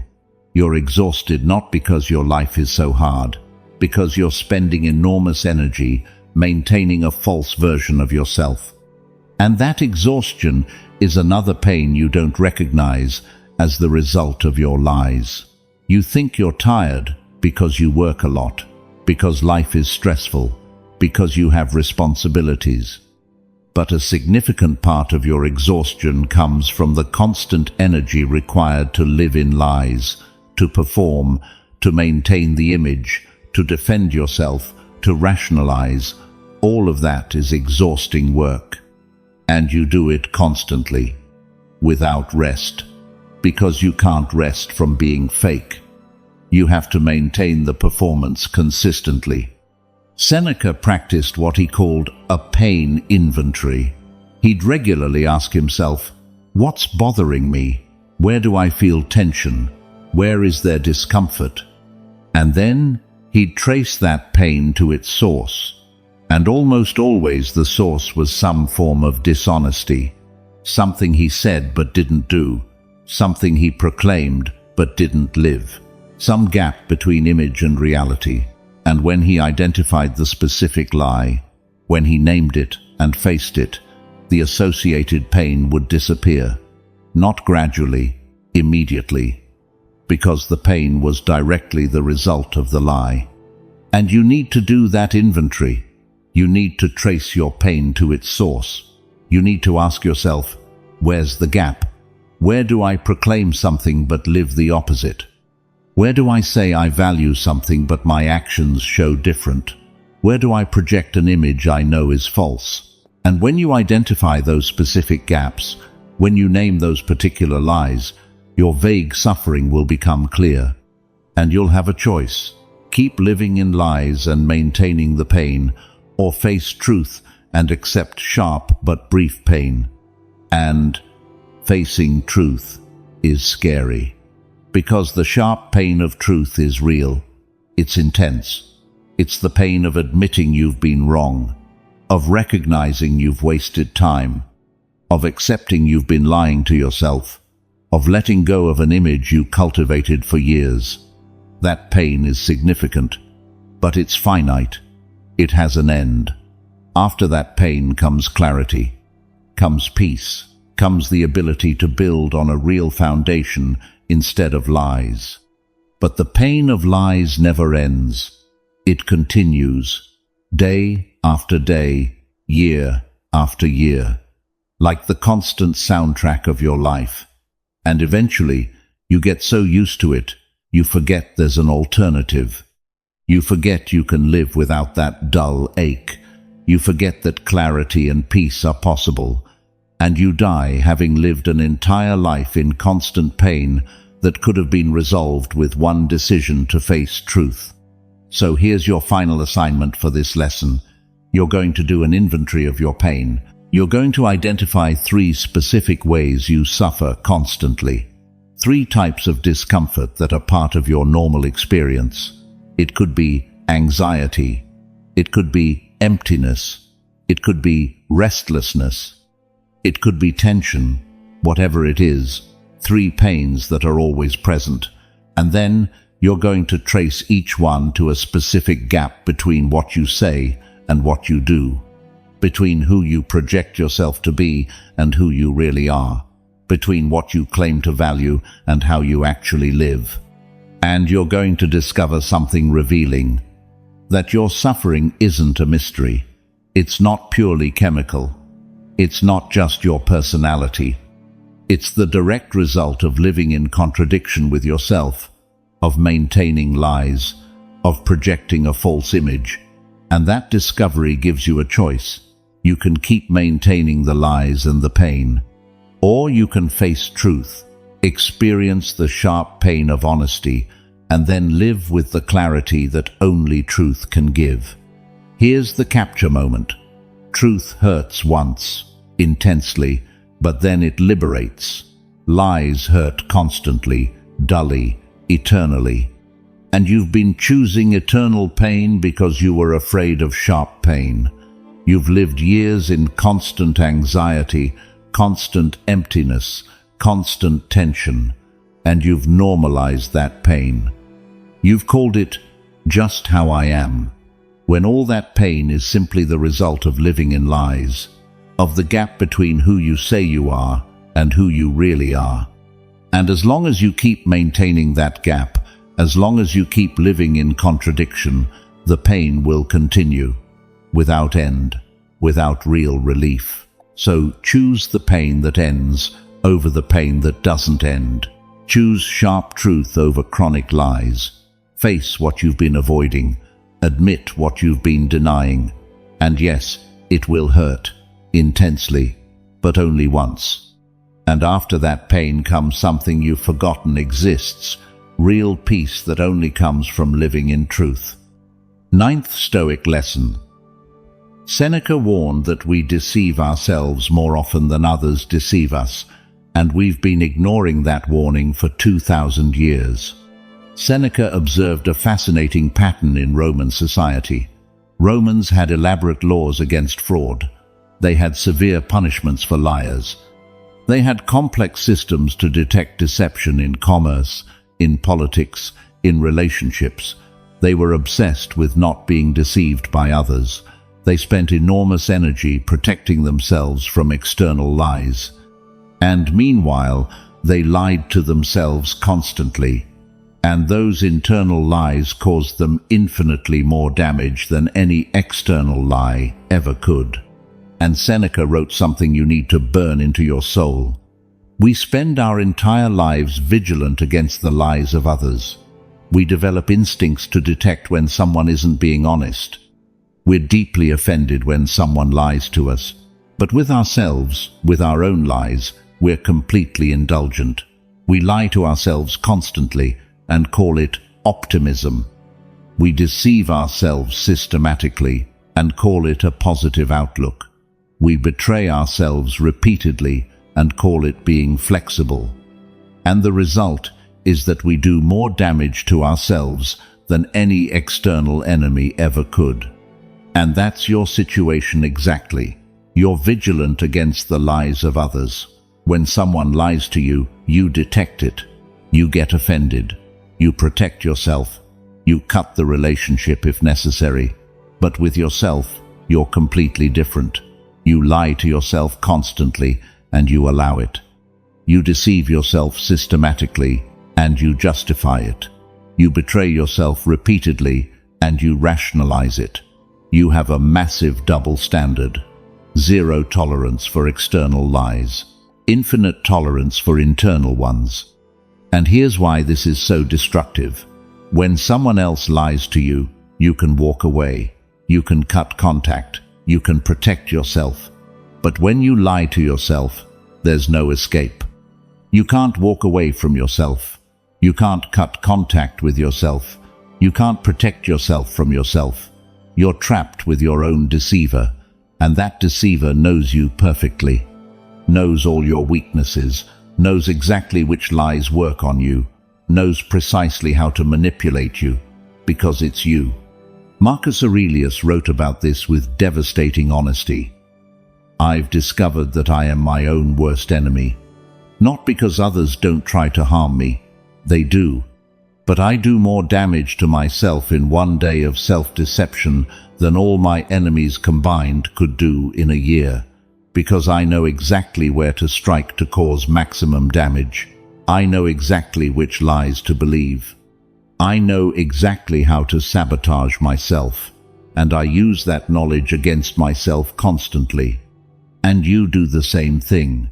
You're an expert at sabotaging yourself, at lying to yourself in precisely the ways that keep you stuck, at deceiving yourself in exactly the ways that prevent you from growing, at betraying yourself in specifically the ways that keep you comfortable but miserable, and you do it more effectively than any external enemy could, because you know all your weak points, and you exploit them constantly. And here's the most insidious part of all this. You don't just deceive yourself about obvious things, you deceive yourself about the very fact that you're deceiving yourself. You convince yourself you're honest with yourself, that you have self-awareness, that you understand your motivations. And that meta-lie, that lie about not lying to yourself, is the most dangerous one, because as long as you believe you're honest with yourself, you'll never examine your own narratives. You'll never question your own justifications.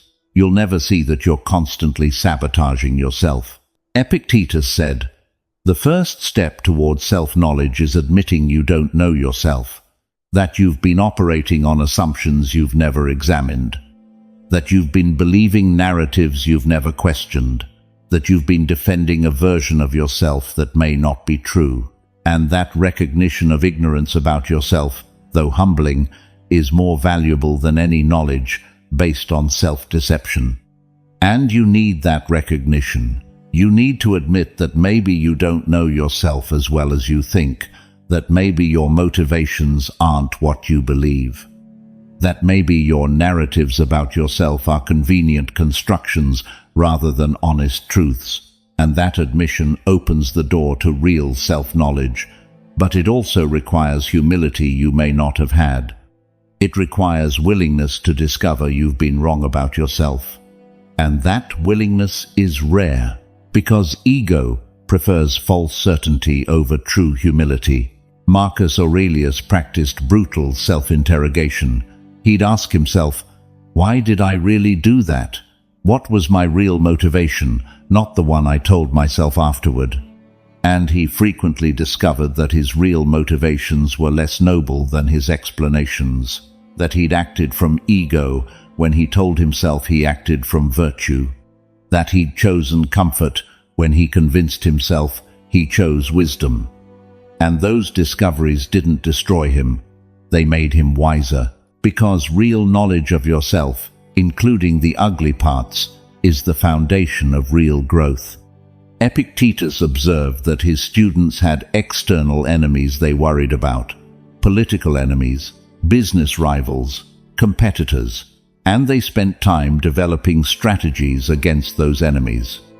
But they never considered that their worst enemy was their own tendency towards self-deception, and that blindness destroyed them. Not dramatically, gradually, one self-deception at a time. And your blindness is the same. You worry about external threats, about what others might do to you, about how others might deceive you. Meanwhile, you deceive yourself constantly. And that self-deception does infinitely more damage than anything others could do, because it's constant, it's precise, it's designed specifically for you, by you, against you. Seneca developed a specific exercise for students trapped in self-deception. He'd ask them to write 2 lists. First list, all the ways others had deceived or betrayed them. Second list, all the ways they had deceived or betrayed themselves. And invariably, the second list was longer, more specific, more damaging, but they'd never considered it before, because they were so focused on protecting themselves from others that they completely ignored that they were destroying themselves. And you need to do that exercise. You need to recognize that your worst enemy isn't out there. It's in your mirror. Not because you're a bad person, because you know yourself perfectly. And you use that knowledge to lie to yourself in ways others never could.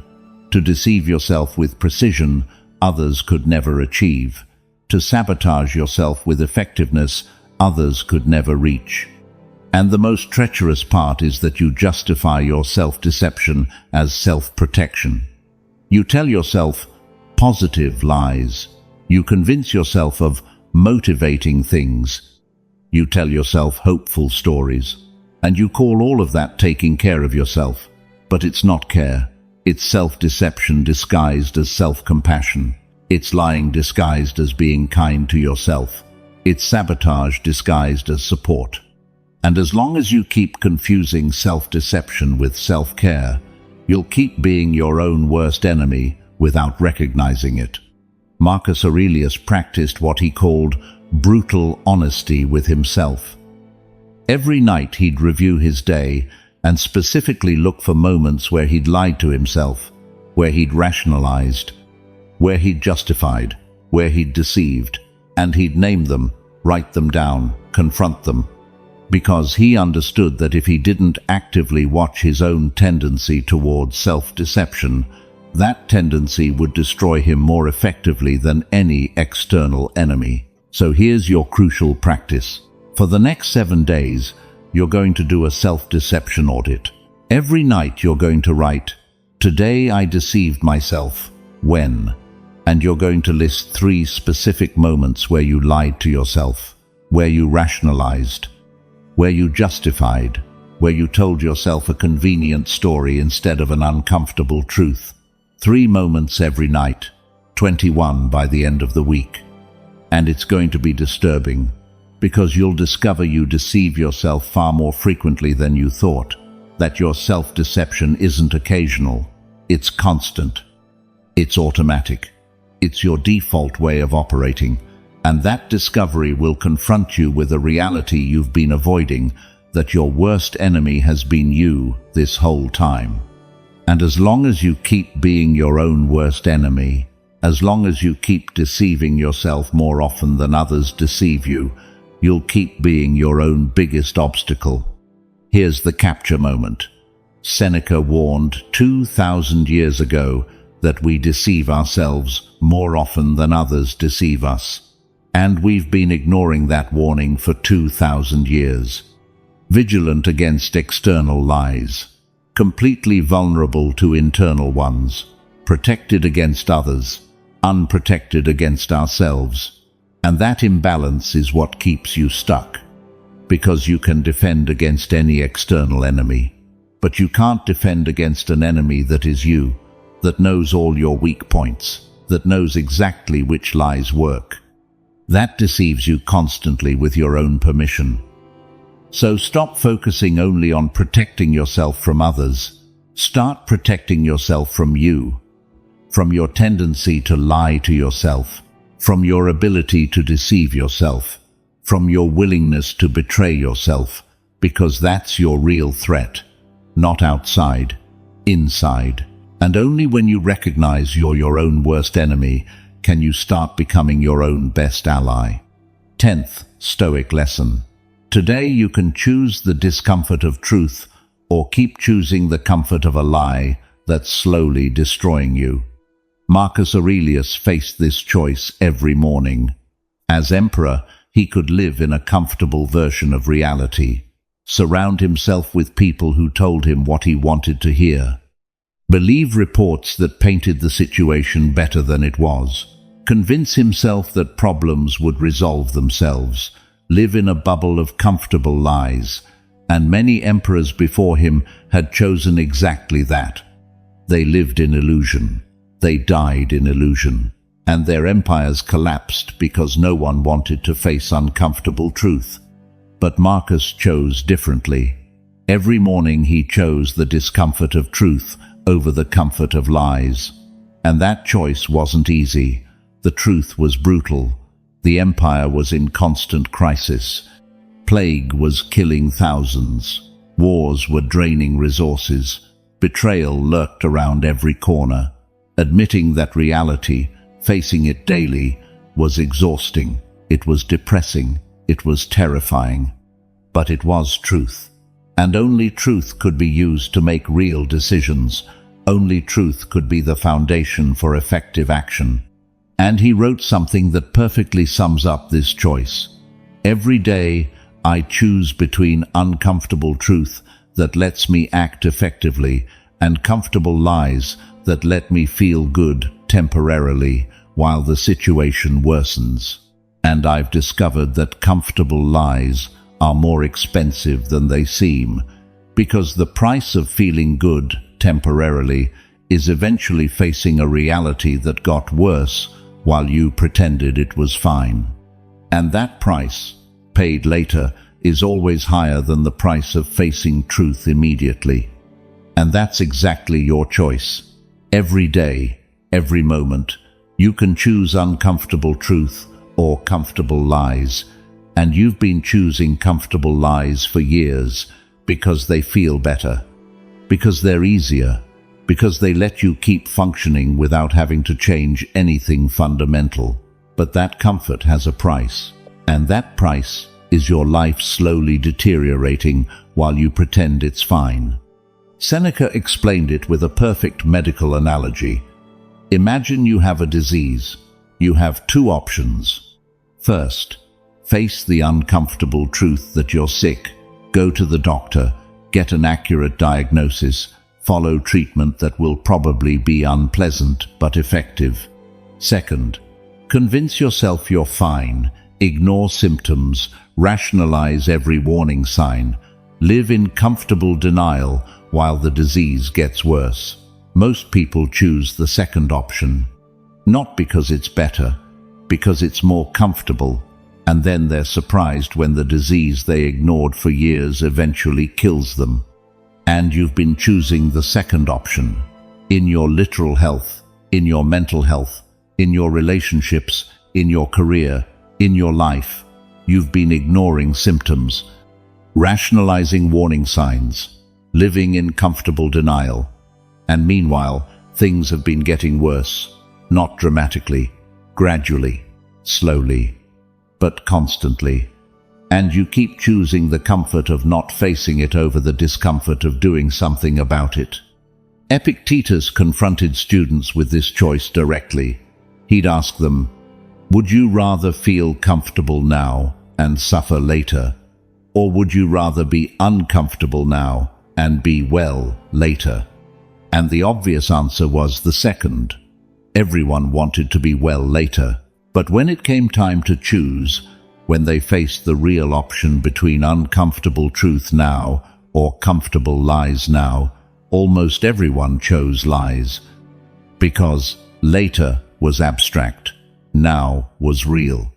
And in the moment of choice, immediate comfort always wins over future well-being, unless you have the discipline to choose differently. And you don't have that discipline yet. That's why you're where you are. You've been choosing immediate comfort over future well-being for years. You've been choosing the lie that feels good now over the truth that would eventually set you free. And every time you choose that way, you make it a little harder to choose differently next time. Because you get used to comfort. You get used to avoiding discomfort. You get used to lies. And lies become your normal, your comfort zone, your familiar prison. Marcus Aurelius observed that most people wait until they have no choice to face truth. They wait until crisis forces them, until collapse compels them, until they can no longer maintain the lie. And then they face truth, but from a position of weakness, from a position of desperation, from a position of emergency, and it's infinitely harder, more painful, more costly. But the wise, Marcus said, choose truth voluntarily, before crisis, before collapse, before emergency, when they still have the power to act from strength, when they still have options, when they can still change course before crashing. That choice requires more courage, but it results in less suffering, because truth faced voluntarily is always less painful than truth faced by force. And you're at a moment of choice. You can choose truth voluntarily now, while you still have options, while you can still act from relative strength, while there's still time to change course. Or you can keep choosing comfortable lies until crisis forces you to face truth from a position of weakness. The choice is yours. It always has been. It always will be. But here's what you need to understand about this choice. It's not a one-time choice. It's a choice you make constantly, every day, every moment. Every time you face something uncomfortable, you choose truth or lies. And each choice makes the next one a little easier or a little harder. If you choose truth today, it will be a little easier to choose truth tomorrow. If you choose lies today, it will be a little easier to choose lies tomorrow. And who you are is the cumulative result of thousands of those small choices. And the reason you keep choosing comfortable lies is that you've never truly experienced the liberation that comes from truth. You've lived in lies for so long, it's all you know. So when you consider truth, you only see its cost. You see discomfort, you see pain, you see difficulty, but you don't see the benefit because you've never really experienced it. So naturally, you choose the known over the unknown, the comfortable over the uncertain. But here's what you'll discover if you have the courage to choose truth even briefly. That truth, after the initial discomfort, produces peace that lies can never give, produces clarity that lies can only obscure, produces freedom that lies can only promise. And once you experience that, once you feel what it's like to live in truth, even imperfectly, the choice becomes easier, not because truth becomes more comfortable, because you see it's worth the cost. Seneca explained it this way: a man who's never tasted real food can be content with processed food. He doesn't know there's a better option. But once he tastes real food, processed food loses its appeal, not because real food is easier to prepare, because it tastes better, because it actually nourishes. And once you know the difference, you can't go back to settling for the substitute. And the same goes for truth. Once you really taste it, lies lose their appeal, not because truth is more comfortable, because it's real. So don't wait until truth feels comfortable to start choosing it. Start choosing it even though it feels uncomfortable. And after enough choices, after enough experience of living in truth, you'll discover you don't want to go back to lies. Not because you got stronger, because you tasted something better. Seneca practiced what he called conscious daily choice. Every morning, before starting his day, he'd ask himself, will I choose truth or lies today?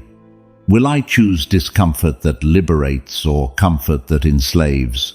Will I choose growth or stagnation? And then, consciously, he'd declare his choice, not as a vague wish, as a specific commitment.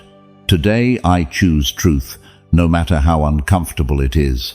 And that morning declaration set the intention for the entire day. And you need that ritual. You need a moment every morning where you consciously choose, where you declare your intention, where you commit to truth over lies. Because without that conscious choice, you'll fall into the default pattern, and your default pattern is comfortable lies, because that's what you've been doing for years. So, you have to interrupt that pattern consciously, deliberately, with a clear declaration that today will be different. So here's your final practice. And it's the most important one in this entire episode. Tomorrow, before doing anything else, before checking your phone, before starting your day, you're going to make a declaration out loud. Today, I choose truth over lies. Today, I choose discomfort that liberates over comfort that enslaves. Today, I face what I've been avoiding. And then you're going to act consistently with that declaration. When a moment arises to choose between uncomfortable truth and comfortable lies, you're going to remember your morning declaration, and you're going to choose truth, not perfectly, but consciously. And you're going to do this for 7 days. 7 morning declarations, 7 days of consciously choosing truth over lies. And at the end of that week, something will have changed. Not everything, but something fundamental. Because you'll have started breaking a pattern that's been going on for years. You'll have started building a muscle of honesty. You'll have started experiencing that truth, though uncomfortable, is livable. And that experience is the only thing that can convince you to keep choosing truth. Here's the final capture moment. Today you can choose the discomfort of truth that eventually sets you free, or the comfort of lies that are slowly destroying you.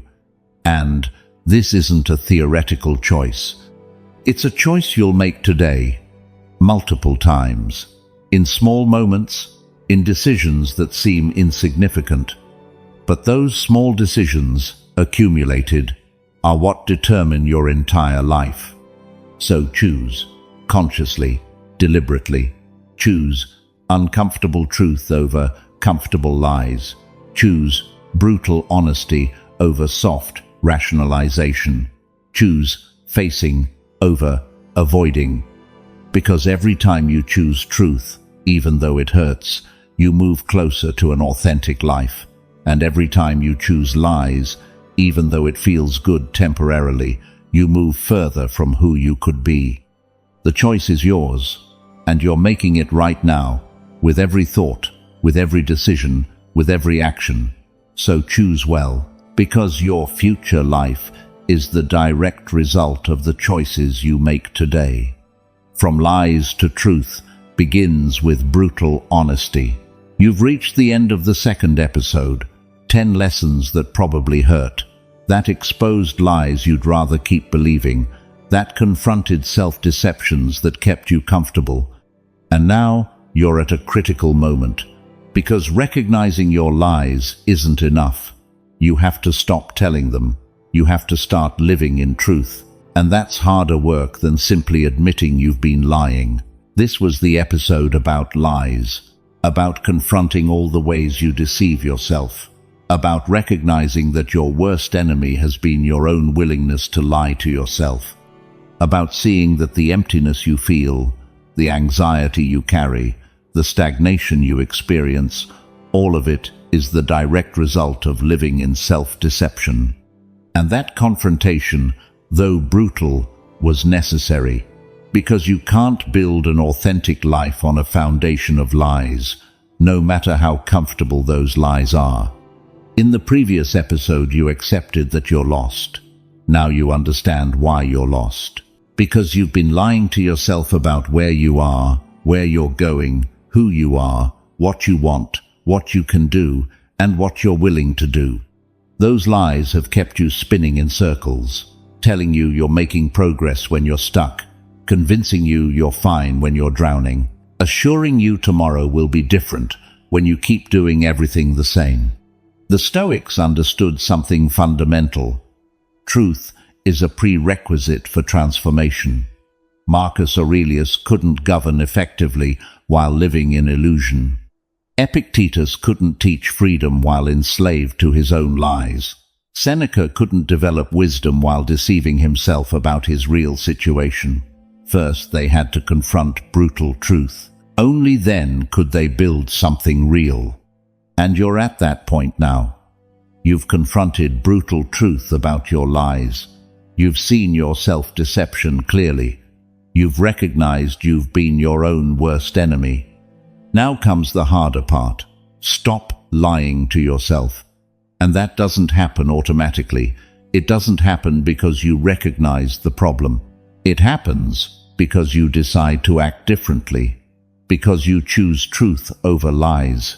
Constantly, deliberately, until truth becomes your new default. But stopping the lies creates a new problem. A problem you maybe didn't expect.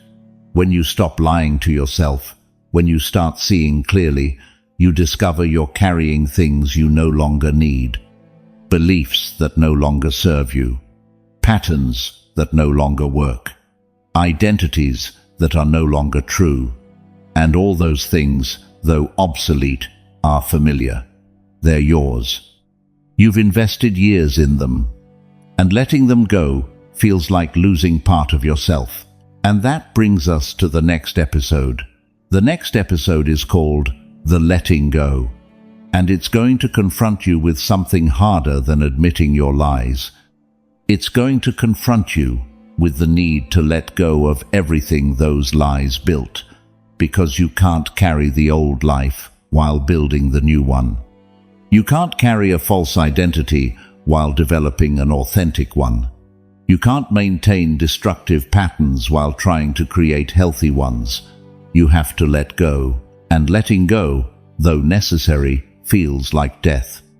The title of the next episode is What You Don't Let Go Drags You to the Bottom, and it will teach you something the Stoics understood perfectly, that clinging to what no longer serves you is the most effective way to drown, that carrying dead weight guarantees you'll sink, that refusing to let go is refusing to grow, and it will show you exactly what you need to let go of, which beliefs, which identities, which patterns, which relationships, which versions of you that are no longer true.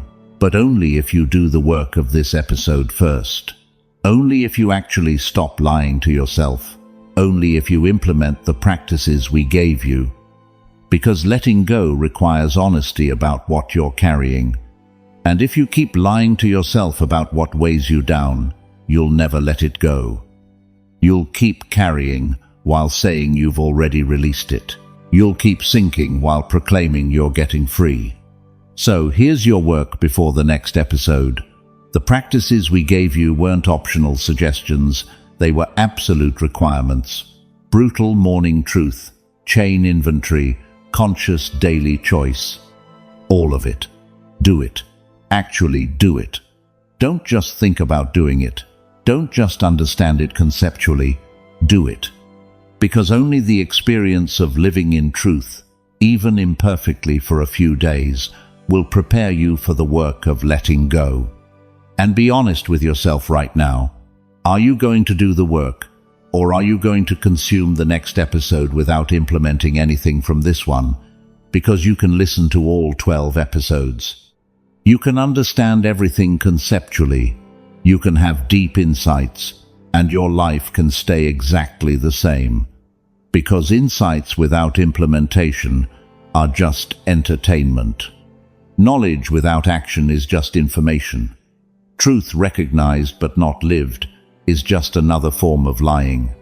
The Stoics didn't write to inform you, they wrote to transform you. Marcus Aurelius didn't write meditations for you to read and feel inspired. He wrote it as a manual for practical transformation, as a guide for living differently, as a reminder that wisdom without action is useless. And this episode wasn't meant to make you feel bad about your lies. It was meant to make you stop telling them and start living in truth. So here's your final choice. You can close this and go back to your comfortable lies. Pretend you didn't hear what you heard. Rationalize why your case is different. Convince yourself you'll do the work eventually and stay exactly where you are. Or you can decide that something changes. Now, today, that you stop lying to yourself, that you start living in truth, that you do the work even though it's uncomfortable, even though it hurts, even though it requires changing everything. The choice, as always, is yours. But this time you know it consciously. This time you can't pretend you don't know you're lying to yourself. This time you recognized your patterns. This time you saw your self-deception clearly. So if you go back to those patterns now, if you go back to that self-deception now, you do it with your eyes open. And that changes something fundamental. Because you can no longer lie to yourself about lying to yourself. The next episode is waiting for you. But only if you do the work first. Only if you prove you can live in truth. Only if you demonstrate that this time is different. Because letting go of what doesn't serve you requires first honestly admitting what doesn't serve you. And that honest admission only comes from consistent practice of truth. From days of choosing honesty over lies. from weeks of facing instead of avoiding, from real commitment to living differently. So do it. Do the work. Choose truth over lies, constantly, deliberately, until it becomes your nature. And then you'll be ready for what comes next, for letting go, for releasing, for finally dropping everything that's been dragging you down. I'll see you in the next episode, if you decide to show up, if you decide to do the work, if you decide that this time, finally, is different, not because you say it, because you live it. Your voice matters here more than you think. Every insight you share strengthens and elevates this community, because this isn't just another space. It's a circle of people who choose to live with intention, with discipline, and with character. Each of you leaves a mark, and the reflection that receives the most support will be pinned as a banner of who we are. Not as decoration, but as a reminder of the kind of warrior who chooses to think, feel, and act with stoic clarity. Because this is a community that doesn't run from pain, it walks through it with courage. A community that doesn't look for cheap comfort, it seeks wisdom. A community that doesn't break under adversity, it turns it into strength. And if you've made it this far, it's because something inside you is already shifting. Something is waking up. Something is asking for more. So, before you leave, check the description. There you'll find the paths we created to help you keep strengthening your mind. They're not there by accident. Each one exists to help you go deeper, build inner resilience, and return again and again to that place within you where nothing and no one can take your peace. Subscribing isn't doing the podcast a favor. It's an act of respect toward yourself. It's choosing not to live on autopilot anymore. It's committing to think differently, to feel with more order, to live with more intention. Because every Monday, Wednesday, and Friday, we publish reflections designed to stay with you when life gets heavy, when your mind gets loud, when you need a reminder of who you are. Not following us means risking missing the one lesson you might need in the hardest moment. And if you choose to go a step further, if you choose to become a member, understand one thing clearly. You're not donating, you're sustaining a mission. Because of you, this flame stays alive. Because of you, we can keep spreading Stoicism as a refuge for millions who are fighting not to give up. Your support is what keeps this podcast alive, strong, and growing. You're not a spectator, you're part of the foundation holding this community together. I'll see you in our next Stoicism for Winners session, where we'll keep exploring the depth of Stoic wisdom applied to everyday life. In the meantime, dive into the recommended sessions in the description and continue your path.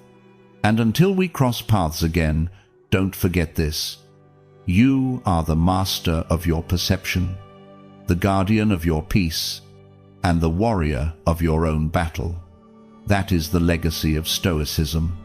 That is the art of becoming invincible.